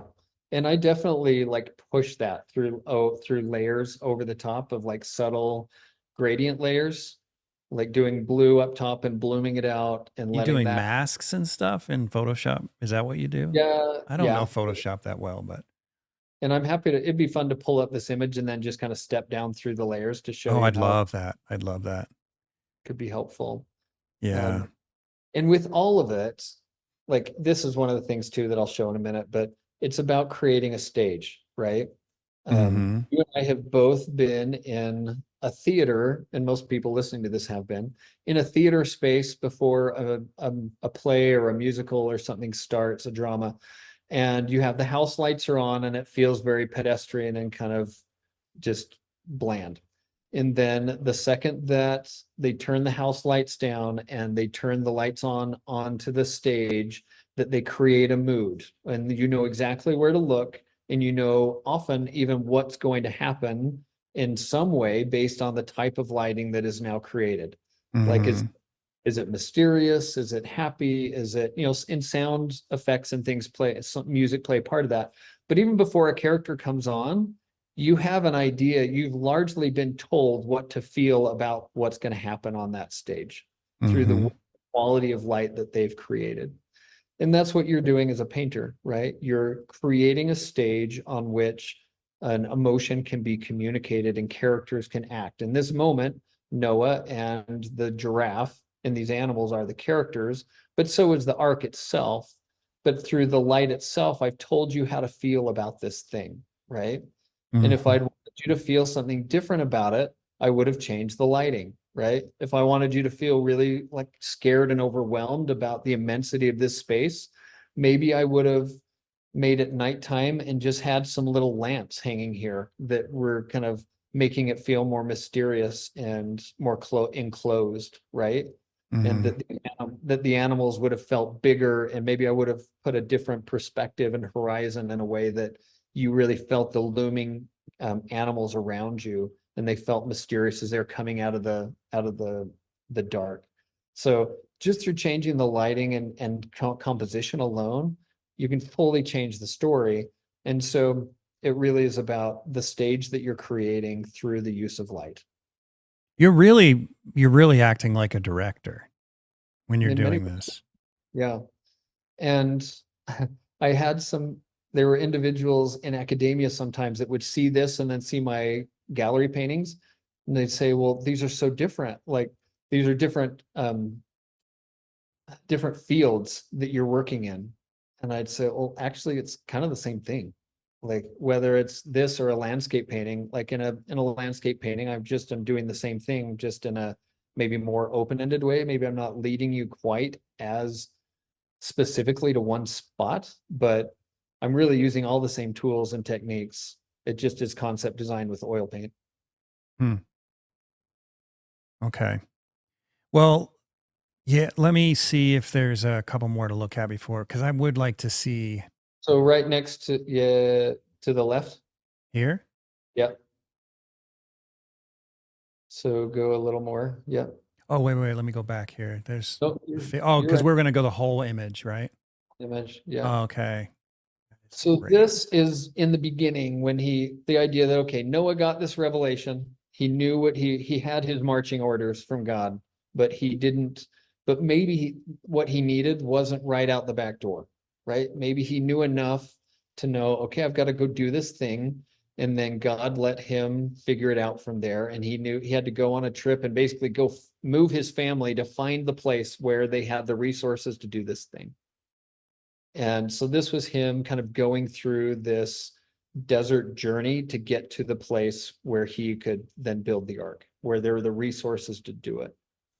And and I think for, whether you're religious or not, this idea is prevalent in our lives of you have an idea, you have something hard you need to accomplish, and rarely do you wake up the next morning, if ever, right? And suddenly all the things you need to do it are just sitting on your front doorstep waiting to be put together like a kit from the Right. store. Like we usually have to go and will this thing into existence, and whether it's a career or whatever it is. And so I love this idea of him having to kind of go into the desert on this journey. And I like, so then storytelling wise, how am I going to make this happen? Right. I'm going to make the desert feel really big and really sharp and big and pokey and dangerous in some ways, devoid of life. There's not a lot of greenery here. Um, Initially, and this is where the collaboration was awesome. Where my two collaborators, excuse me, they initially I was painting scenes from the Utah desert that felt very familiar, that I had reference for and understanding of in a way that I could make convincing, but they felt like it felt too familiar. Like we needed to go somewhere that was more, felt more ancient and more unfamiliar. And so we started looking, I painted for months on other ideas of desert ideas. And then we just fully set those aside and said, let's start again. And we went back to a different desert. So we said, let's go to Libya, let's go to Morocco, let's go to these other places and look at what their deserts are like, because they look older and they look more ancient. And they had dark rock and light sand in a way that we were used to very kind of lighter red rock here in the West. And and so we looked at some of and it felt more kind of weather beaten in those spaces too. And so that's kind of the reference we went to Mm, tell again, because it told the story better. I yeah. like the idea of the darker rock feeling imposing and of just the rock itself being kind of weathered and sloping down in a way that had ancient like time written all over it. So within this, I want Noah to feel like he was being inspired and led along, but he wasn't there yet. He still had some journey to get to before he got to redemption and this kind of promised land space. So I Yeah. wanted, if light equals God and divine intervention, it's there, but it's a ways off still. You're not there yet. And so it's there, but it's also overcast. It's also not a bright sunny day. There's storms involved. Like this is a complicated relationship with the thing you've been inspired to do and with the relationship with divinity. And so we're going to Yeah. move into a more complex space. You know what else you did? I don't know if you did it on purpose, but it's brilliant instinct or brilliant intention, regardless. But you've got these little figures over here that are obviously dark and that are his people. Right. And then you've got the dark rock that just feels opposite the light rock, which, as you put it, represents is God and what he's reaching toward. But the dark rock just feels like almost like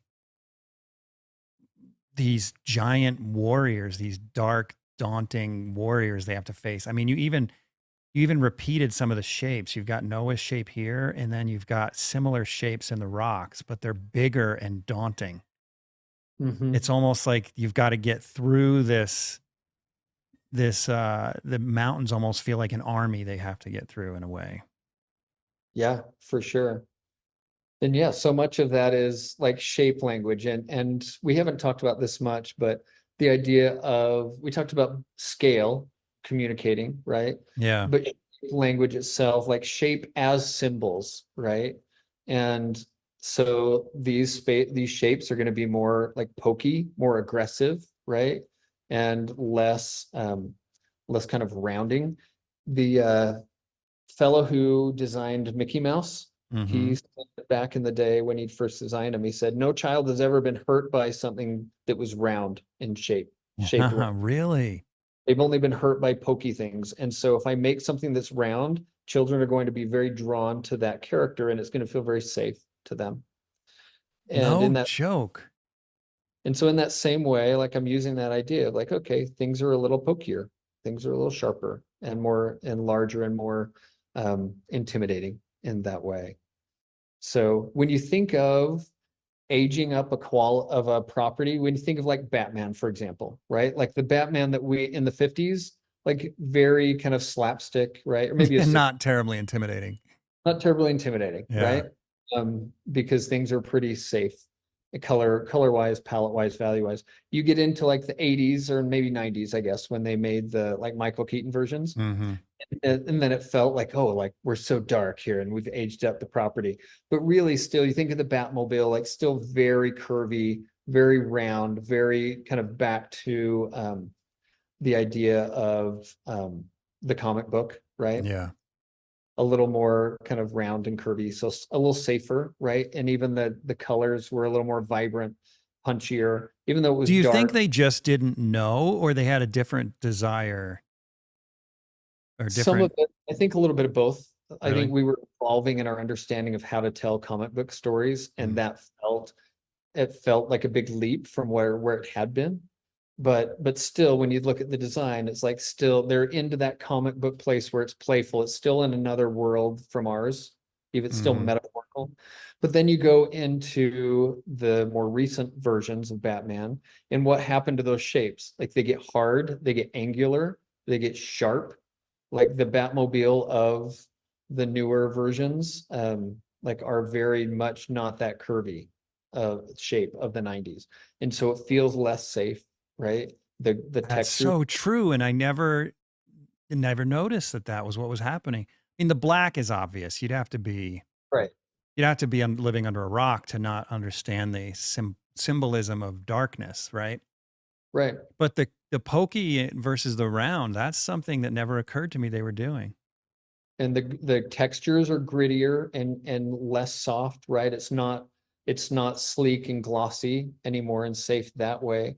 It's matte. It's all these kind of textures that feel rougher and less, again, less Hmm. safe emotionally. So so every part of that filmmaking process, they're thinking through like how do we how do we age up a thing, if you want to call it that. And really it's about unity and variety, right? Simplicity and complexity. So they're making it more complex in some ways with angles and with textures, but then they're simplifying it in other ways where it's less colorful and they're pulling the color palette together so they can juxtapose like unity and variety in ways that feel more emotionally complex. It's So, amazing how the entire human race is so predictable and easily manipulated. right? I mean, you just make something pokey and dark and rough textured, and all of us are, ooh, and Well, it's so predictable. It's kind of wild if you think about it. yeah, and universal. I think you're getting at this, right? You Yeah. mentioned that these are symbols that we don't need to have just a Western idea or East West versus East, or you can go to any person across the world and give them something pokey and dark, and they're going to be like, oh, that does not feel like I want to hug that thing, right? Mm-hmm. And so there are some universal symbols. Now, some of the storytelling for sure is specific to culture, but a lot of those basic ideas of how we experience light and shape in the world, like is very universal because we all have bodies and all live in the world. So anyway, Gives you a lot of power as a storyteller. The Yes. fact that regardless of culture, there's something about every human being you can tap into. Yes. Hmm. And the more that you can do that as a painter, the more you're going to be able to talk about ideas and not just things, right? The more you can start to communicate emotionally about things. Now, some of that, with this was fully from the ground up built with the intention to tell a story, right? It's not like I was just out plein air painting and saw this and thought, oh, that'd be really nice and beautiful, and let me make a painting out of this and now try to impose an idea or a theme on that. Right. So I understand that this can feel hard to translate into like a fine art world, but it really is much the same thing. It just is about saying, well, okay, what are the themes that I want to talk about in my work in general? And then your selection of where you go to paint and the type of lighting scenarios that you seek out are then going to be the foundation that you're building into the themes that you're wanting to communicate, right? It's Hmm. not just going to go to say, well, I love cityscapes and I want to go to the middle of Manhattan and I'm getting inspired by all these things, but really I want to talk about like the pastoral lack of man's interaction with nature. And I'm going to try and now superimpose these ideas onto this cityscape. Like, so, well, if that's what you want to say, then don't go to the middle of Manhattan, right? Like go to the countryside and paint some of those things. Or if maybe you want to be in Manhattan and that's where you're going to be, then maybe you need to go to some of the parks and talk. Maybe you need to go even to places, parking lots or where they've paved over natural spaces and then have an interaction in that dialogue. I don't know. There's ways Right. to do it, but being conscious in your scene selection and the things you choose to paint then are a big part of communicating what you want to say. Yeah. As you're talking, I'm thinking about what I had just said earlier is that you have this broad as an artist, you potentially have this broad influence over every culture because we all share the same well, as you put it, we all share the same bodies, we share the same environment, which is Earth. We have similar experiences as human beings on this planet, so we share the same reaction to particular things and symbols. But it makes me think about what I do with the biblical painting, and it's interesting because oftentimes people will respond to the subject because of culture, right? If Right. you're a Judeo-Christian person, you might, or particularly in my case, Christian person, you might respond to the subject. But what's interesting about what you do and what I'd like to do better is that you can move past the subject or outside of the subject in a way in and create emotion to people that don't really care about the subject, right? Because you feel something here, even though I don't need to know about Noah. I don't need to be Judeo Christian to feel something, which Yeah. is pretty awesome. So in a way, you've surpassed culture and moved into like just human instinct and human experience. That's the hope, right? Is Yeah, that we do that and connect with people universally in yeah, our work. Will you go to the next image in this yeah. series?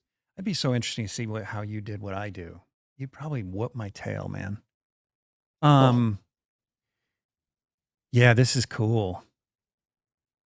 so that it's a larger image you can kind of Oh, click. it is? Okay, I keep forgetting that's how you do these. Okay.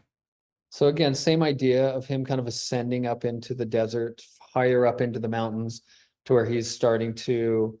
I like this with this image specifically, this idea of the mountain itself is you can't even see the top of it. It's hidden in these clouds. You're this idea of God being more vast and more complex and beautiful than he had even understood, right? As he goes beyond his like wherever his safe place was in search of this idea that he's felt inspired to do, that his horizons are expanded and he realizes, oh, like things are much bigger than I realized. And Hmm. yeah, Again, yeah, you've totally created that feeling. You don't even have to put words to it.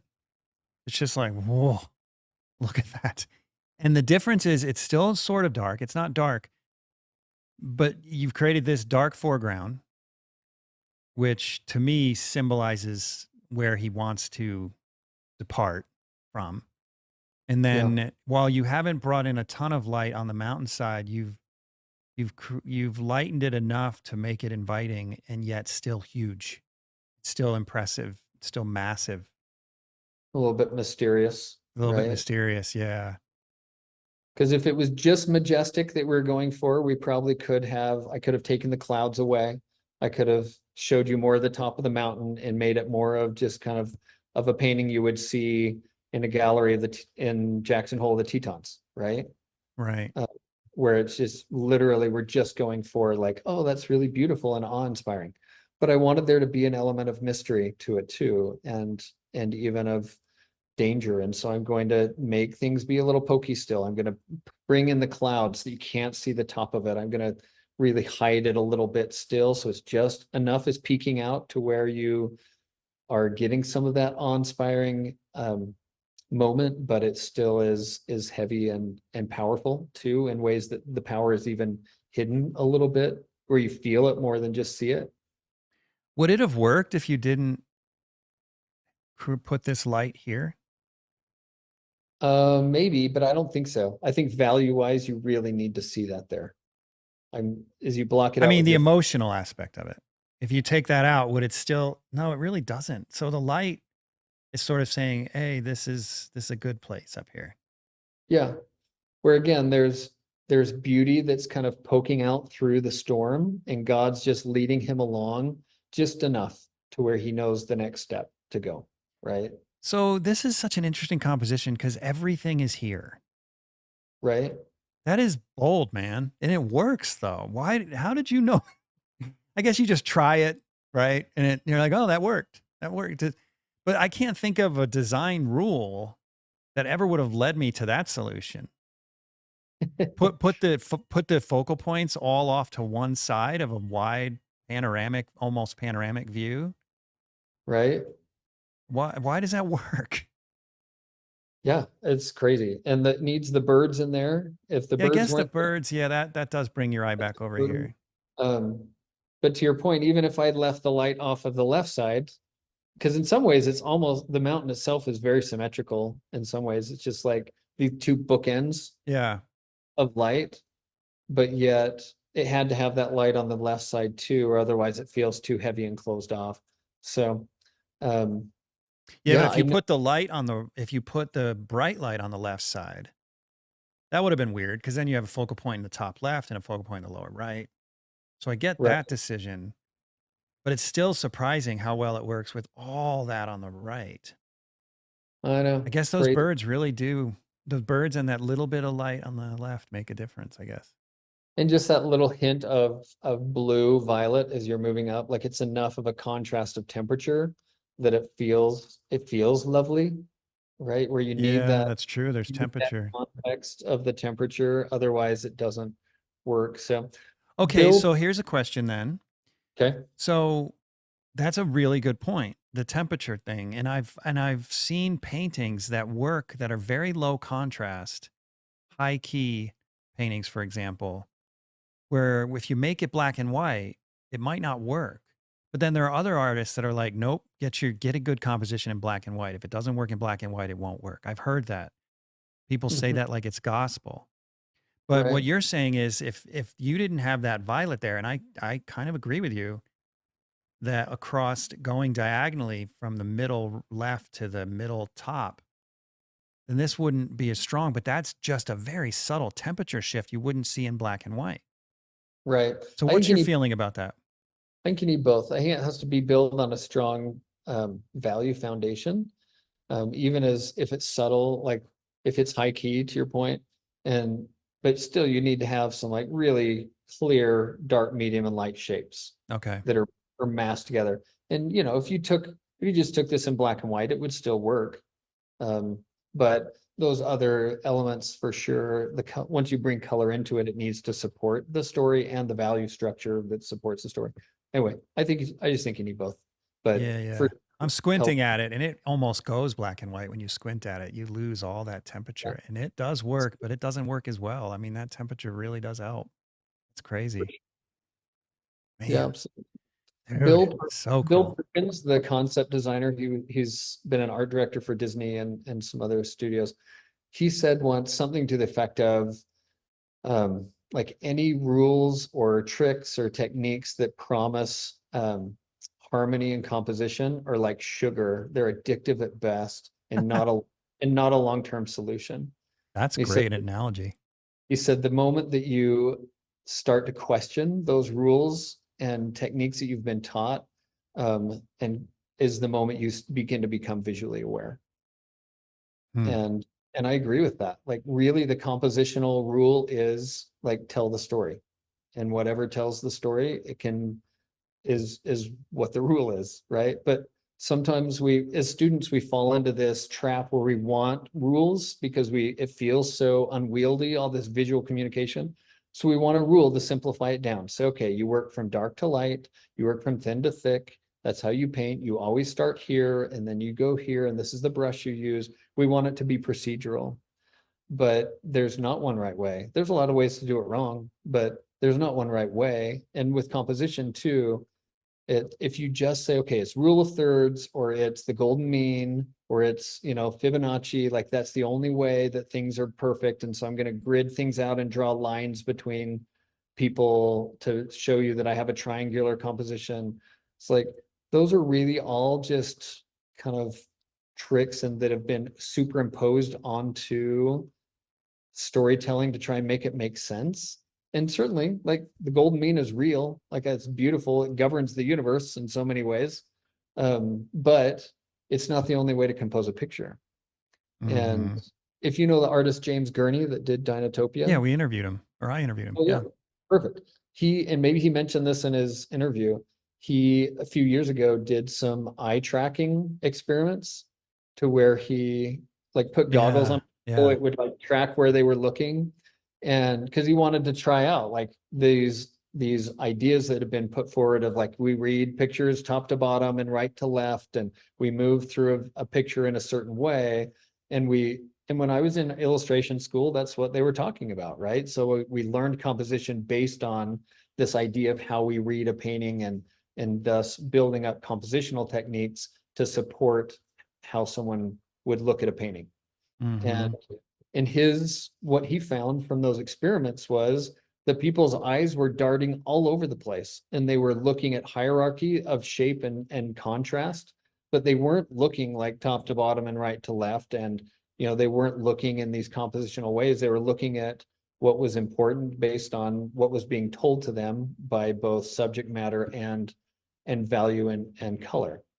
I And did see so a video on that, but what I don't remember is did he find a pattern that was consistent among people or was it somewhat random? from what I remember of it, and I don't want to put words in his mouth, but from what I remember, the takeaway for me was that it was random based on a variety of things of, where's your strongest contrast, your strongest color, your, most open space, most dense space. And so there was so many things going on that just this idea of that there's one right way to compose it that's beautiful all the time. I just don't think so. I think it's very much driven by this idea of story and of Hmm. visual elements to say what you want to say, and there's not one right way. So just to be clear, so you're saying there was some randomness, but there were also some predictable things. Yes, Like, based on yeah. Okay. compositional techniques. So we all Right. know it. Right. Okay. Like bigger contrast and stronger color is going to pull your eye somewhere. Right. Right. And so you're going to look at that first rather than saying, oh, well, it's going to travel an oval direction and come back, to this place. Like, well, no, you're going to kind of look for people in relationships, right?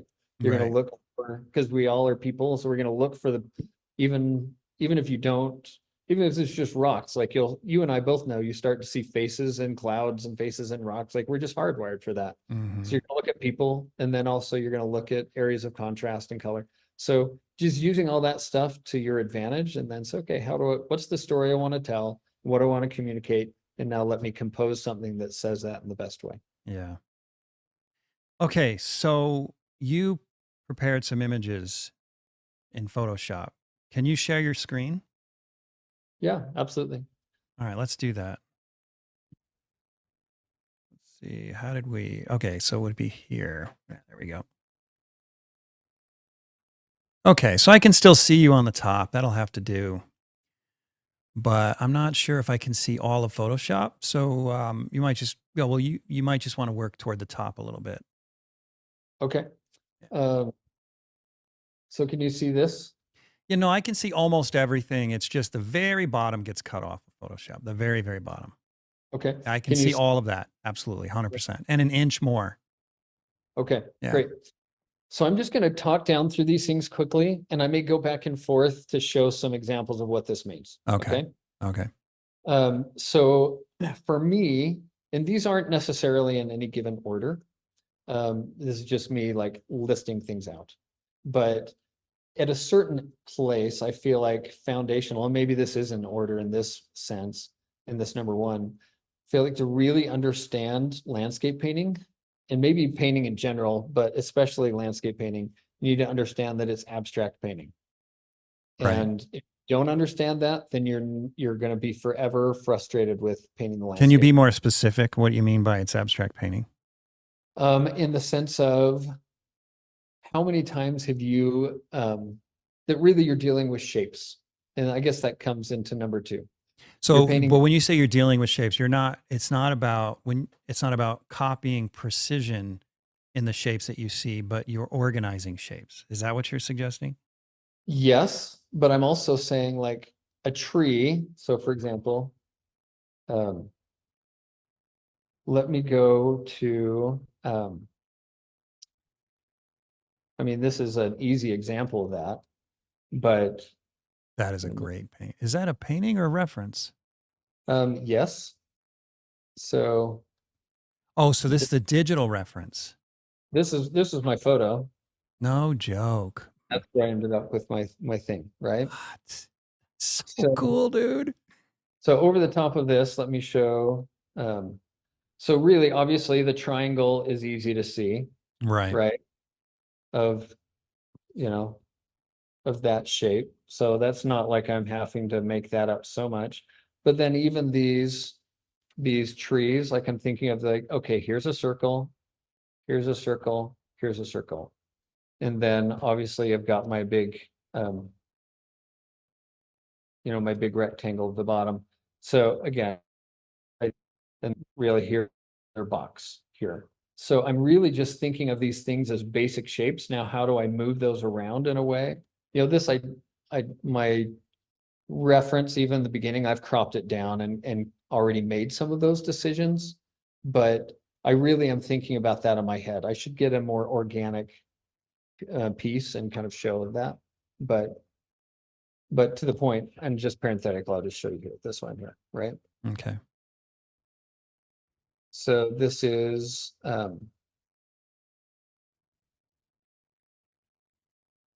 Wait, let me let me see the just reference one more time. The first reference. So it's so just it's just overcast. this overcast. So Yeah, you started with overcast, and then that way right. you can manipulate the lighting even more. Because Yeah, if as you I had said, had a sunny day, you'd have to eliminate all the hard shadows in order to light it from behind. right. So Okay. much of it is really feeling out where a thing wants to go. Like it doesn't take, you and I have both been in overcast scenarios in overcast light when a little bit clears in the cloud and you see just a hint of sun coming through, right? Right, right. Where that's not that big of a change. So I wanted to do that in a way that then I said, okay, like how can I get from here to here? Is it just me or the rest of you guys also get weirdly excited when you order new paint? Because I don't know about you, but when I get paint in the mail, it feels like Santa just dropped my Christmas presents off at my doorstep. With Vasari Paint, my paint of choice and the podcast sponsor, it's even more exciting. And let me show you why. Because when Vasari shows up, it comes in this incredible box where each tube lays in this little compartment perfectly formed around the tube in this nice soft foam. And it's surrounded by velvet, red velvet. Now you got to ask yourself, If a paint comes so carefully protected and surrounded by red velvet, you got to wonder if this paint is worthy of royalty.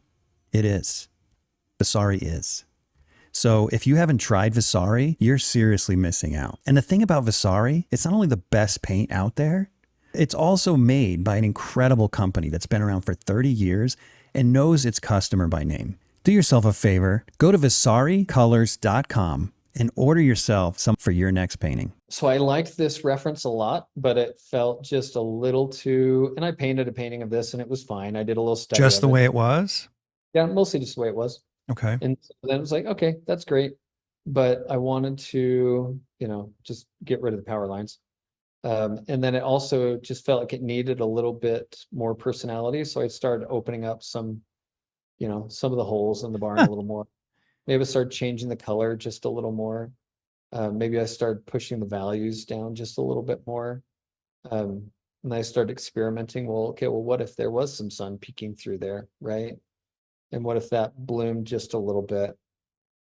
Because I love that feeling when the light is coming through those clouds, but then it's so misty that it just like fragments that light all over the place, like just Mm-hmm. spreads it out. And I thought, okay, if that really was happening, then then what in the foreground or what's behind that sun it's still going to cast an occlusion shadow. So I needed to darken that up. And then it was so, okay, but then those shapes need to get a little better. And once I saw a little bit of light bending around the barn, then I thought, okay, well, what if let's shift that a little bit. And then what if there was, again, the stage That was the game changer right there. because then I feel like, well, that's fine, but it still is like eating a sandwich where you wish you had another few pieces of meat inside. It's like Mm-hmm. one little, and it's just a little unsatisfying. So it needs a focal point more. And I didn't want the focal point to be the sun. And so I'm like, I need to just open it up and tell a little stronger story about what the light's doing. And it's not, So yeah, the light, that's interesting. We talked about this a little bit last time you were here. As long as it looks right, I'll never forget you said this. As long as it looks right, it is right. I've repeated that phrase 1,000 times in my own head and to my students and stuff. And of course, always credit you to that with that. But I would have thought that the light would have hit the floor far before it hit the fence. But probably it would. yeah, but it works. There's another situation where it doesn't seem to matter. Yeah. But And you must have thought about that and decided against it. yeah. And so I'm constantly amazed in nature and in life how things happen all the time that are completely unpredictable, that feel Yeah. like I would have never expected the light to do that and make sense, but it does. And Yeah. and even here, I could make a case for saying that there's a bigger opening up in the back of this barn, and that what's here, maybe there was something, a ledge or something, another kind of awning over the top of this that prevented that light from hitting the ground right there. And there was a bigger window up and back that allowed the light to come there. I could totally Yeah. envision, There could be a tool like a box or something in front of it that prevents it from coming. yeah, stuff like Yeah. that happens all the time. So it's not so much out of the realm of possibility that it could be that it's not true. But really what I wanted it, like compositionally, I wanted you to look here. It felt better It rather sure than, does. Yeah. because I had so let's say I didn't have that, or let's say I made a copy of this and I just got rid of that. And Yeah, that's not as interesting. I took this, let's say I did put it inside of that where it probably would be in actuality. Nope.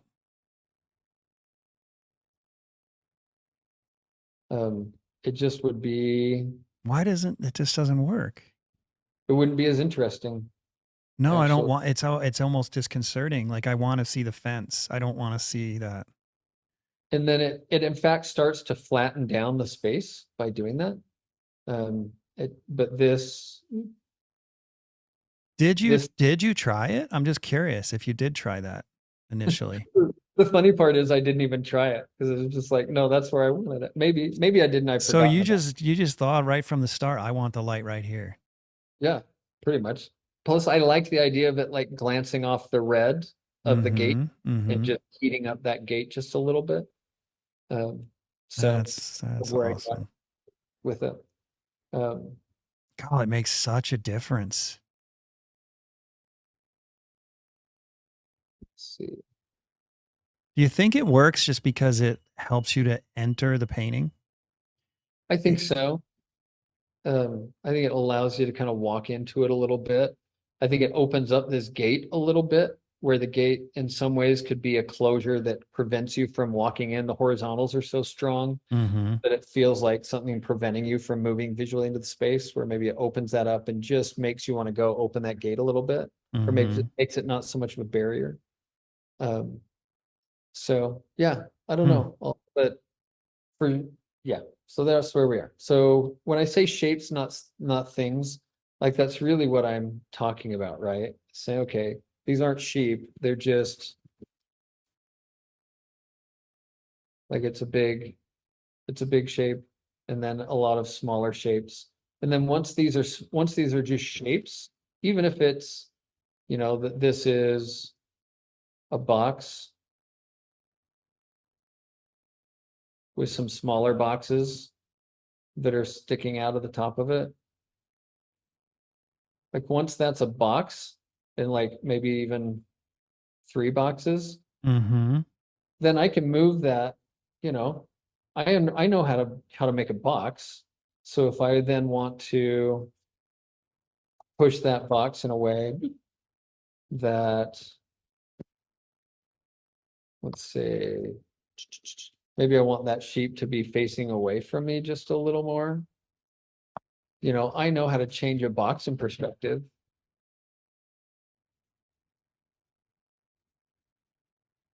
Gotcha. in a way that is a lot easier than That's my pretty reference brilliant, man. my Yeah, and it reference doesn't works. do It it. works.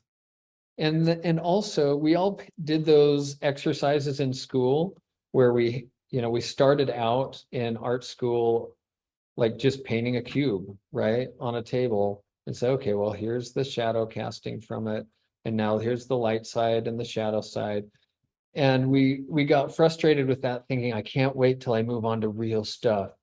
But in the end, like everything's a box or a sphere. It's a variation of one of those two things.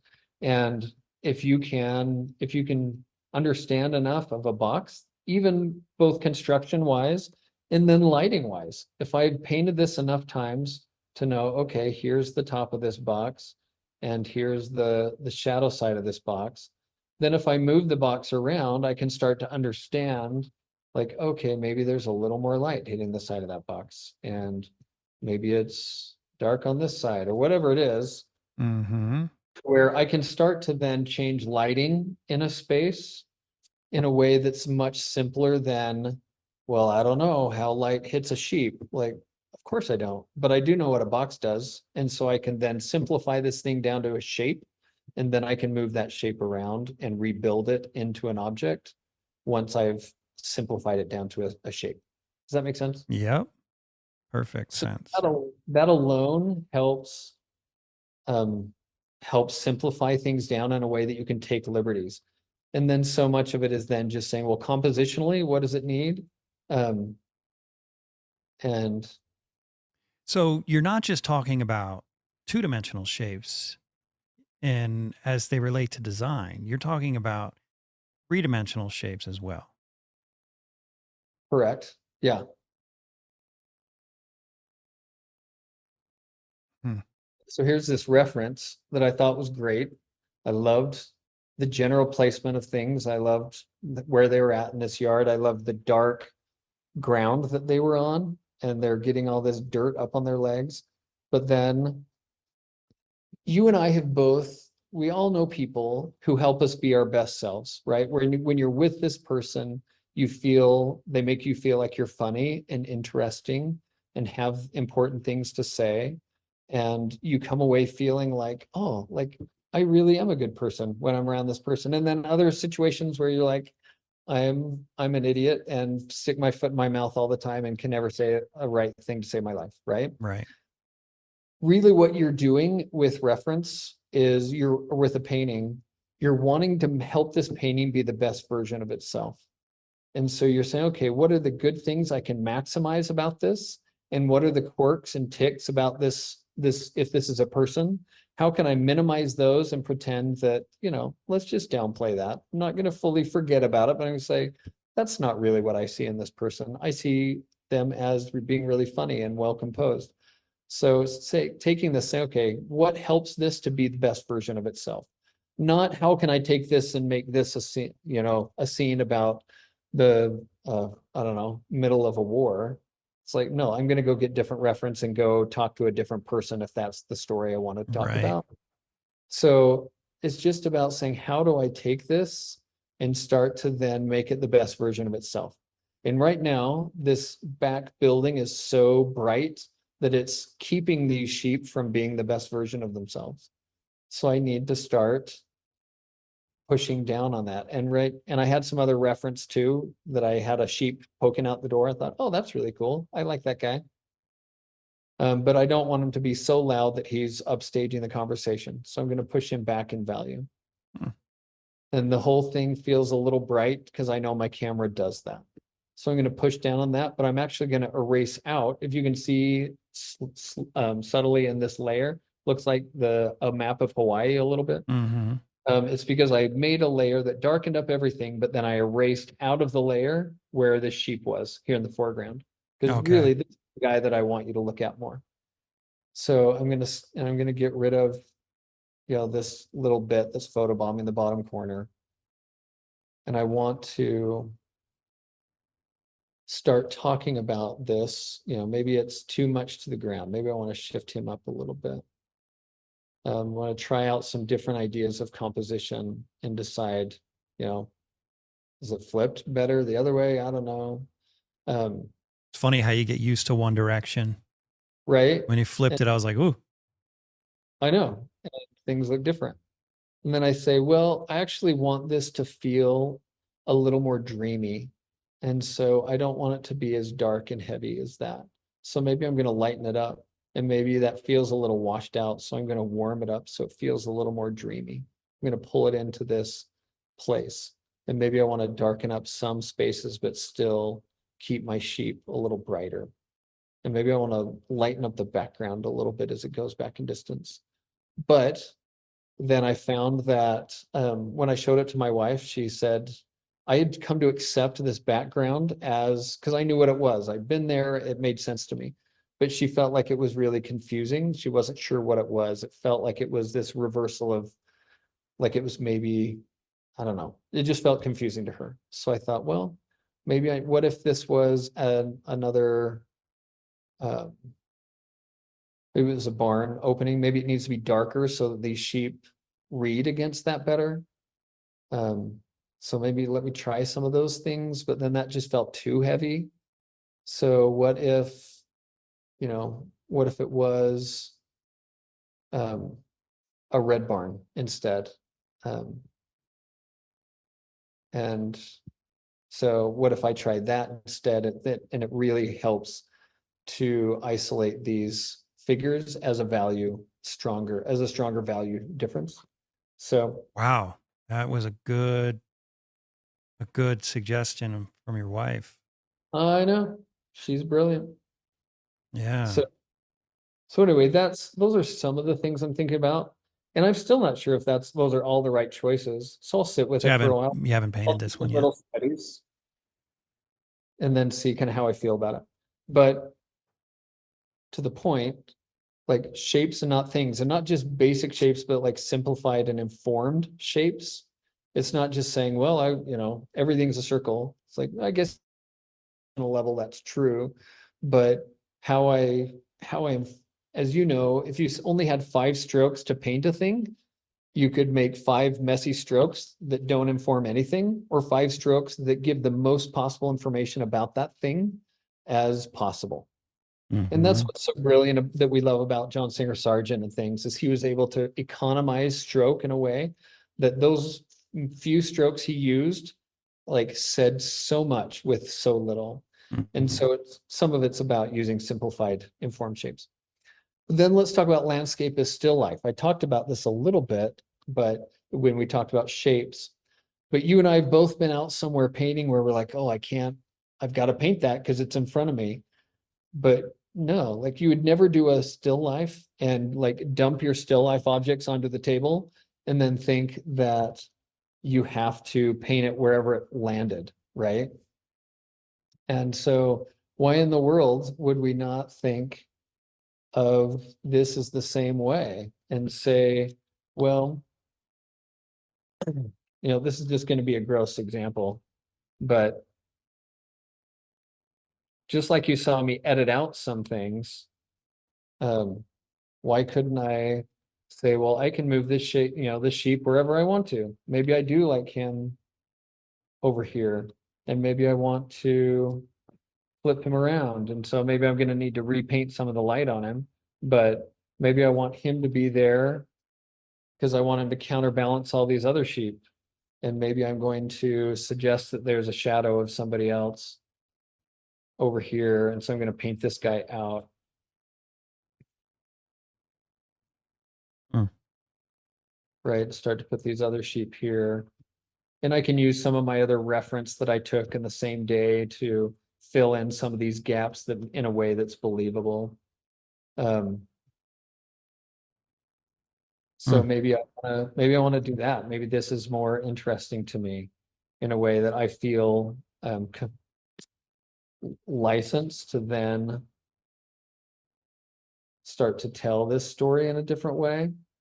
And I don't think this is the right solution, but you see what I'm saying, right? Yeah, Like yeah, of course. take these liberties in a way that in still life it's the same. You move these objects around to make them what you want to say, make it interesting to you. But we so often with painting, we say, well, my reference said it's this, so it has to be that. And we get stuck and bound to what our reference is. And granted, like I haven't gone that far away, from what was originally there. I've just made it the best version of what it could Get be. so much prettier.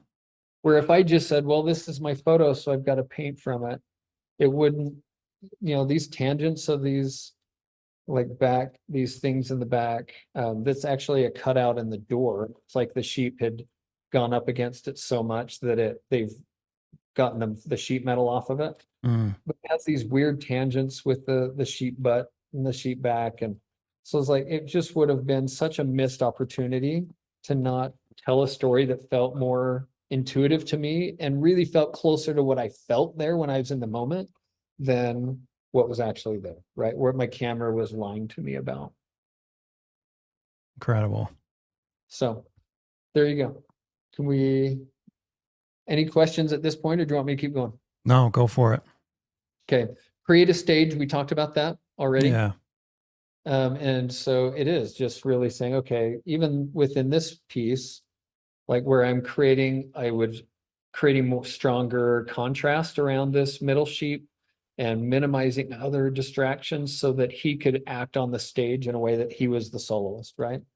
So it's about just using what I have to create the best of that. Here's another version of that. This is some other reference that I had, and then how I tried to say, okay, who's my main actor and how can I really create a stage for them to act rather than getting so caught up in all of these details that I felt like, oh, I have to put it in because it's in the reference. Like, no, you don't. You get rid of it and then tell the story you want to tell, right? So Mm. creating a stage. Understanding basic linear perspective. We looked at the box idea, but the grid is really important of saying if you laid a wire mesh onto the landscape or onto these objects and they were just like made out of wire, what would that look like in perspective? Because once you understand the grid that something is laying on, let's see, let's go here.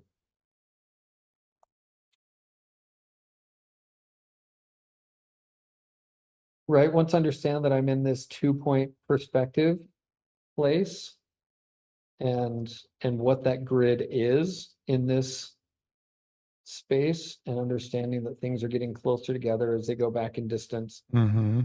Like once I understand that, then I can move things around on this dance floor of a grid in ways that feel believable. But until I can imagine what that grid is in linear perspective, it's going to be really hard to make changes in a way that feel real, right? And it's going to feel like these sheep are floating in space, or I'm going to feel very constrained to make changes if I don't understand what the underlying structure is. So we'll go here and we'll pull this up. To where once I understand what these things are in perspective, then I can rebuild them in interesting ways that feel believable. Mm-hmm. And that goes to our second point, which is of like simplifying the light as my primary source and secondary light source. And once I understand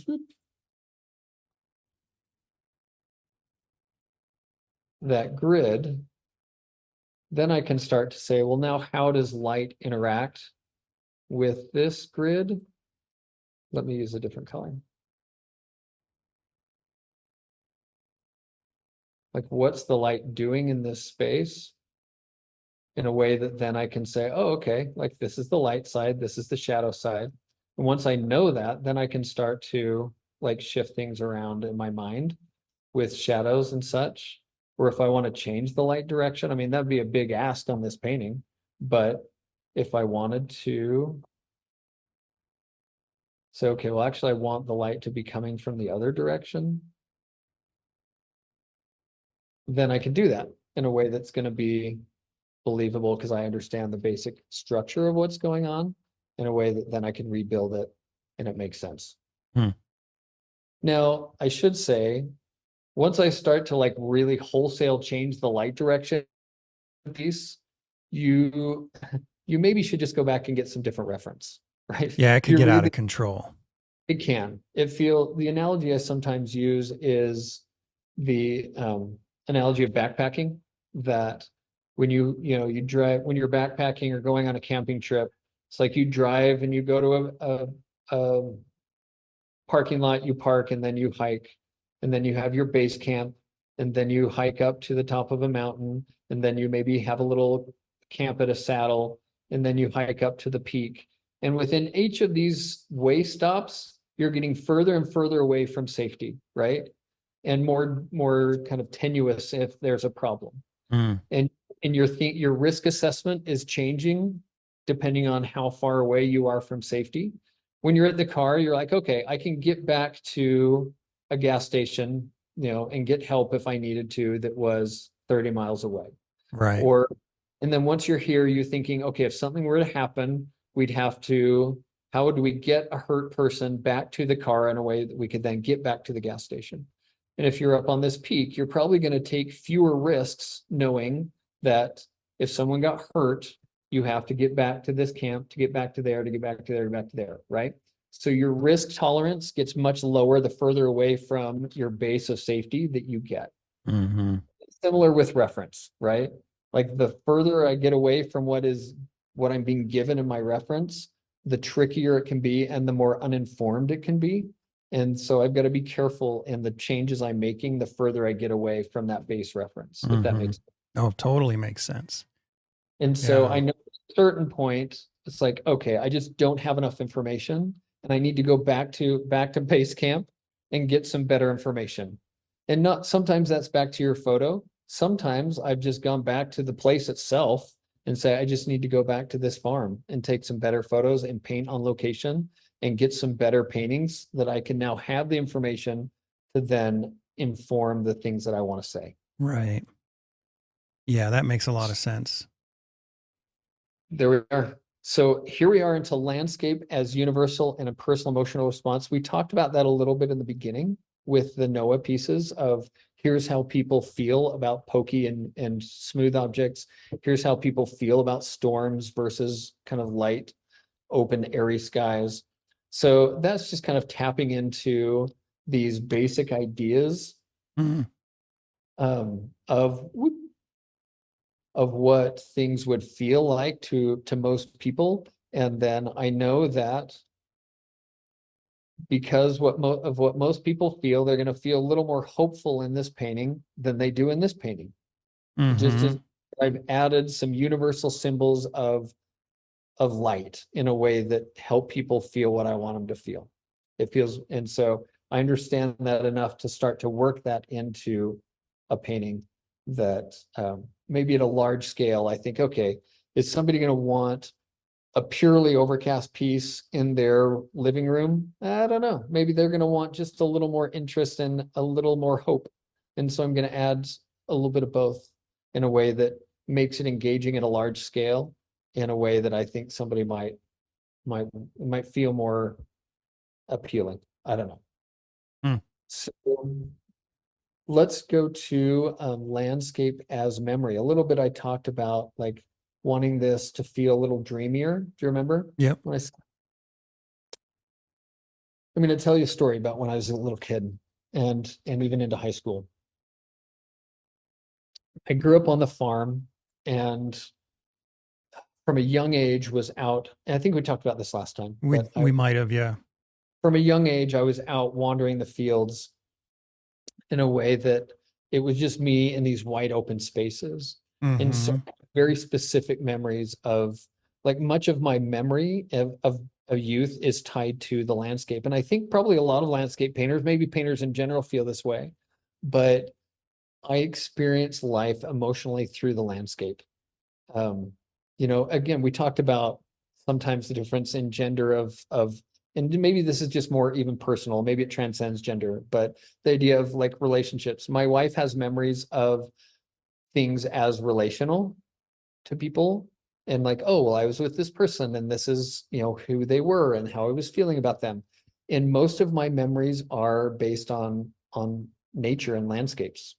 When I think back on memories, I remember what the light was like, and I remember how it felt, what the temperature was like, what the just what the emotional moment was connected to what the light was doing in that time. And then like who I was with and what was happening is secondary to that. Does that make sense? Oh yeah, definitely. And what are you like? How do you I'm experience I'm memory? I'm like you. Yeah, more. I mean, I'm sure there's some. It's not black and white, right? There are some memories that are more tied to people, but I think in general, I'm probably my memories are more tied to place and things. Yeah, totally. And so I think I bring that up to say, so the one more story on that.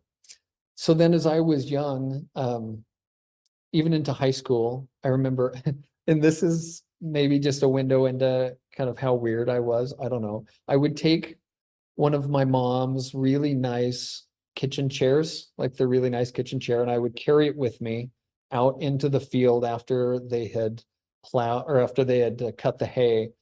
And I would just sit and watch the sunset from this really nice kitchen chair because it felt more respectful to me. It's like when you dress up to go to the symphony, that Yeah. you're showing respect for this creation. And for me, it was like, no, like I want this is this beautiful formal moment, and I want to experience it with the respect it deserves. Man, you were As a romantic kid. Holy I moly. was. It's true. And here's two more examples of that. In the wintertime, like I would back the couch up in the basement where it kind of opened up into the backyard. I would like scoot the couch up to the door. I would open the door wide open, get a big blanket, and I would turn on like when it was snowing in the wintertime at night because I wanted to feel what it was like to be in the quietness of this snowstorm. And I would just listen to that like intense quiet, right? Sometimes I'd even like turn on a song, like a Christmas song or a winter song that felt appropriate to the moment. And just because I wanted to have this heightened experience of what it was. And and then out that same door, I remember like specifically before high school, like op taking a radio outside and turning on like Vivaldi's Four Seasons and like dancing around in the morning sunlight because it was so like celebratory to me, this moment of how it felt that I wanted to really experience it. So, Jeez, good thing you grew up in a small town. There probably wasn't as high of a chance of having bullies. right, I know. And so I was just Oh a man. weird kid that I just had these deep connections emotionally to the world around me and to nature and the landscape. And so it's Honestly, no I'm kidding. surprise. I think if you were my son, I think it was pretty cool, but, it's actually my son is a little bit like you in that way, and I think it's you're a born painter, you're a born artist. So it's no surprise that I was drawn to landscape once Yeah, the no kidding, man. You're definitely a visual person. Well, it's more than visual. I mean, you're putting on music, everything. You're an emotional person. So yeah, it's great that you have that venue. That is venue the right word? That expression yeah, of it. this medium to express these emotions. So when I talk about landscape as memory, like so much of me is harkening back to like, what did it feel like when this, I remember these times when, again, I remember as a kid, like walking through the fields on the farm on a winter day and seeing the sun come out. And what did that like and fragmenting through these kind of misty clouds. Mm. So remembering back on these times of like, when have I felt like this? And what did it feel like? And what was my how was that feeling emotionally? So that I can then use that memory as a means of building up a piece that feels like that. Because I can say, okay, here's what I saw, but this is stirring a memory in me, these moments when I did feel the sun poking through. And so then I can use that memory to gather reference, and some of that reference is in my mind and my soul, right? To then build up what it felt like to have You that. know, this is sort of sad, but not really, because it's what makes it is and it isn't, because it's also what makes the world such an incredible place in the sense that there's so much diversity and talent and personality. But I don't know that everyone could do what you're trying to teach here on the podcast, because it seems to me that the decisions you make are so emotionally and memory driven. And not just, I mean, we all have memories, but your memories are so tied to your experience with your environment, uniquely tied to your experience with your environment. It's clearly what makes you able to bring emotion out of a simple picture or simple photograph of a simple place. I'm not sure that everyone could do that.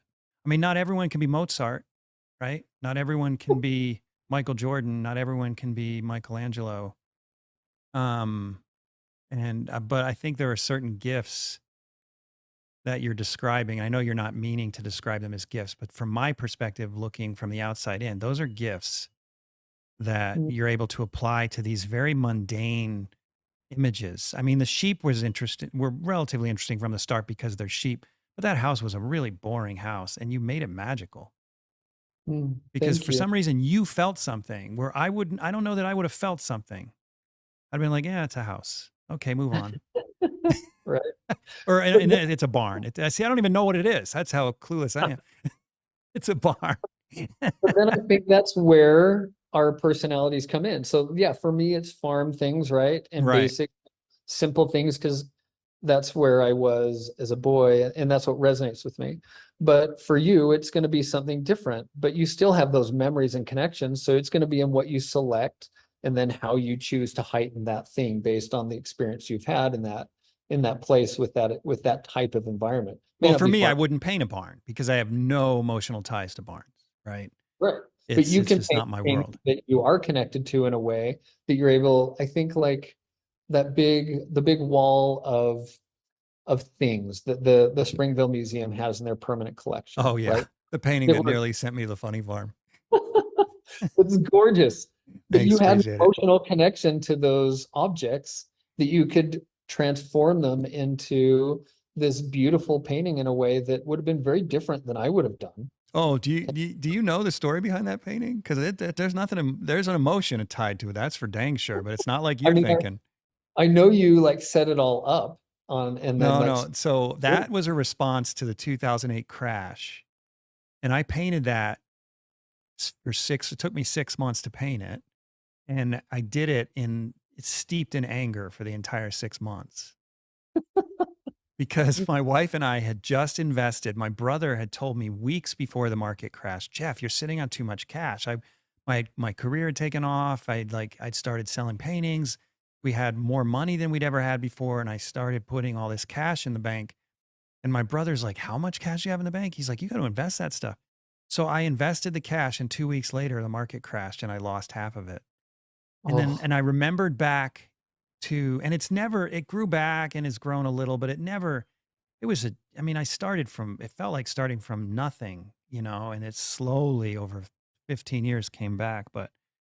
Um, but to but the point, like that was a story that you uniquely right, had. it's emotional, but it's very different than where you're coming. You're coming from a romantic place. I was painting from those, those, that's called consumed, because those are objects that I resented during that time. It's so, I think the point is though that there's emotion in it, right? I had an emotion, but it was negative. Yours was positive. Somehow I made a decent painting out of it anyway. Yeah, it was beautiful. Yeah, thank you. God, it was a rough time. I was so stressed Oh, out. I appreciate you sharing that. I had never known that full story, and I can appreciate the background behind it. And I love, yeah, I love the storytelling there in that piece. Yeah. Makes it so meaningful and not just like, oh, hey, here's all my toys from when I was a kid that I love. No, It's none of that here's stuff was mine. here's Well, the detritus of humanity that is binding us down that we don't need. yeah, this is basically garbage. All this stuff from a $10,000 coat to a Guitar Hero guitar. It's all just materialistic crap that made my house worth nothing and my investments worth garbage. And Right. yeah, it's just it was an interesting time. But you're right. I mean, I think the key is you have to put something into it. It's got to be more than just painting an object, right? Like you'd said earlier. In my case, my story was my frustration. In your case, your story are fond memories of your childhood, right? And Totally. it seems like that's very important to making good art. And I think also like I'm trying to and I'll just close up here and then I'll stop sharing, but my screen, I mean.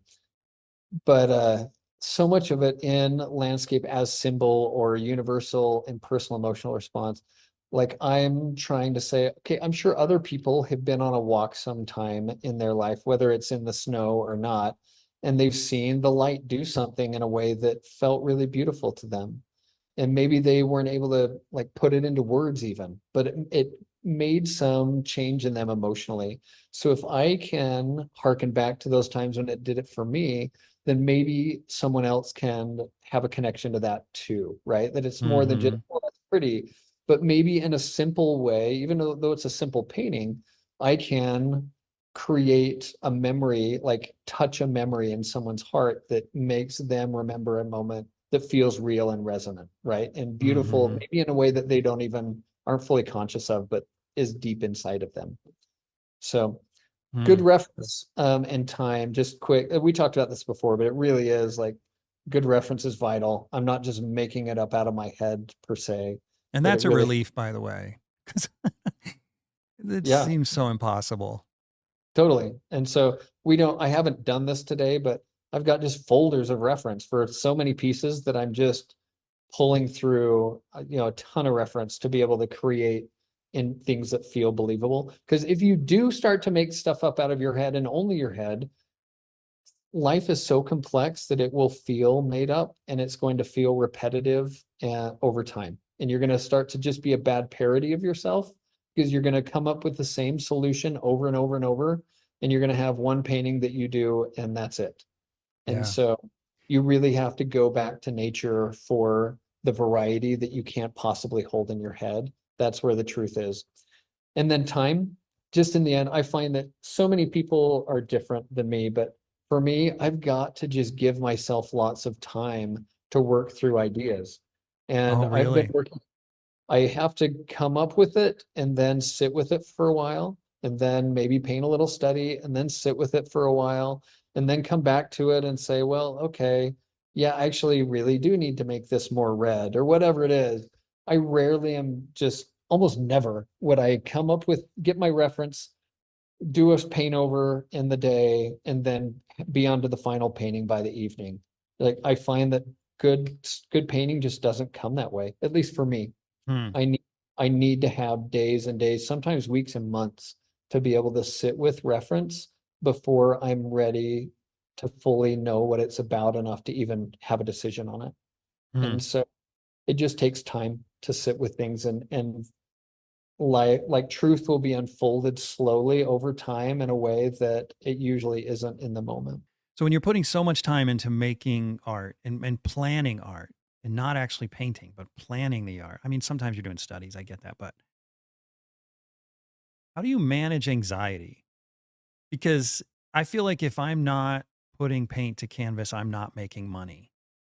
Like I'm Hmm. not, and it's not about the money. So for everyone listening, that but you got to eat to paint, right? Right. You got to put food on the table. Or you're going to be dead. So you got to paint and you got to make some money to continue to do what you love, right? So in that sense, it's always about the money. The money supports the hobby.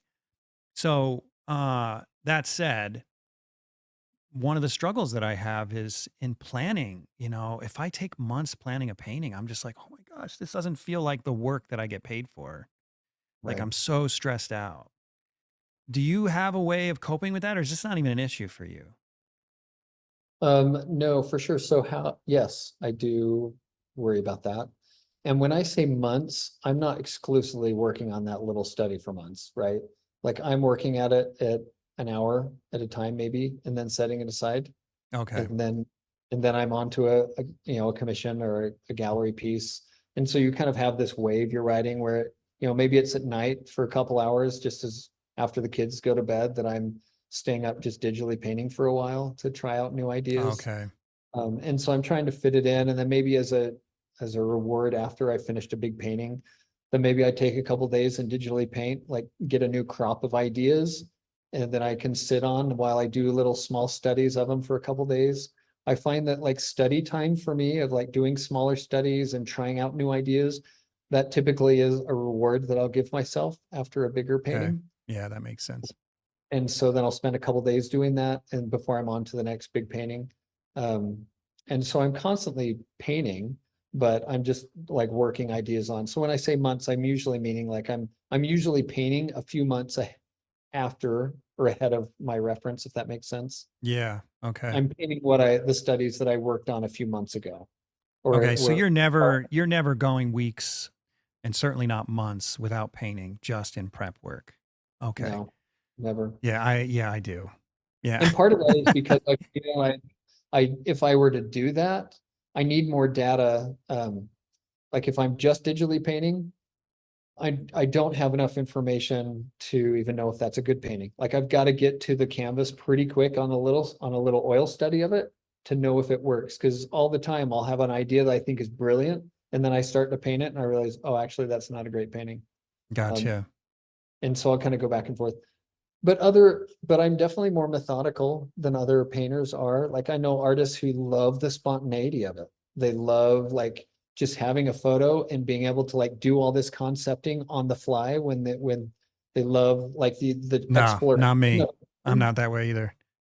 But that's not me per se. I just if but having said that, I've found that over time I sometimes I concept my work less in the sense of I maybe don't make it as finished a digital painting as I used to before I paint from it, where I want some of the exploration to happen on the canvas in a way that is interesting and exciting. So I don't Yeah. know.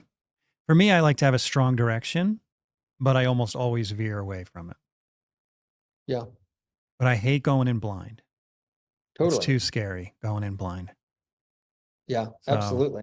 I can't imagine like talk about anxiety. Like that gives me anxiety. yeah, Knowing, not knowing yeah. what's going on in a painting. Like other painters that are like, yeah, I just like figure it out as I go. I'm just like, yeah, just like not Yeah. but Yeah. to the point, that probably means I actually create like less finished work than some other artists because I'm doing more time digitally rather than I just, don't know. I would wonder about that because they probably waste a lot of time painting and repainting.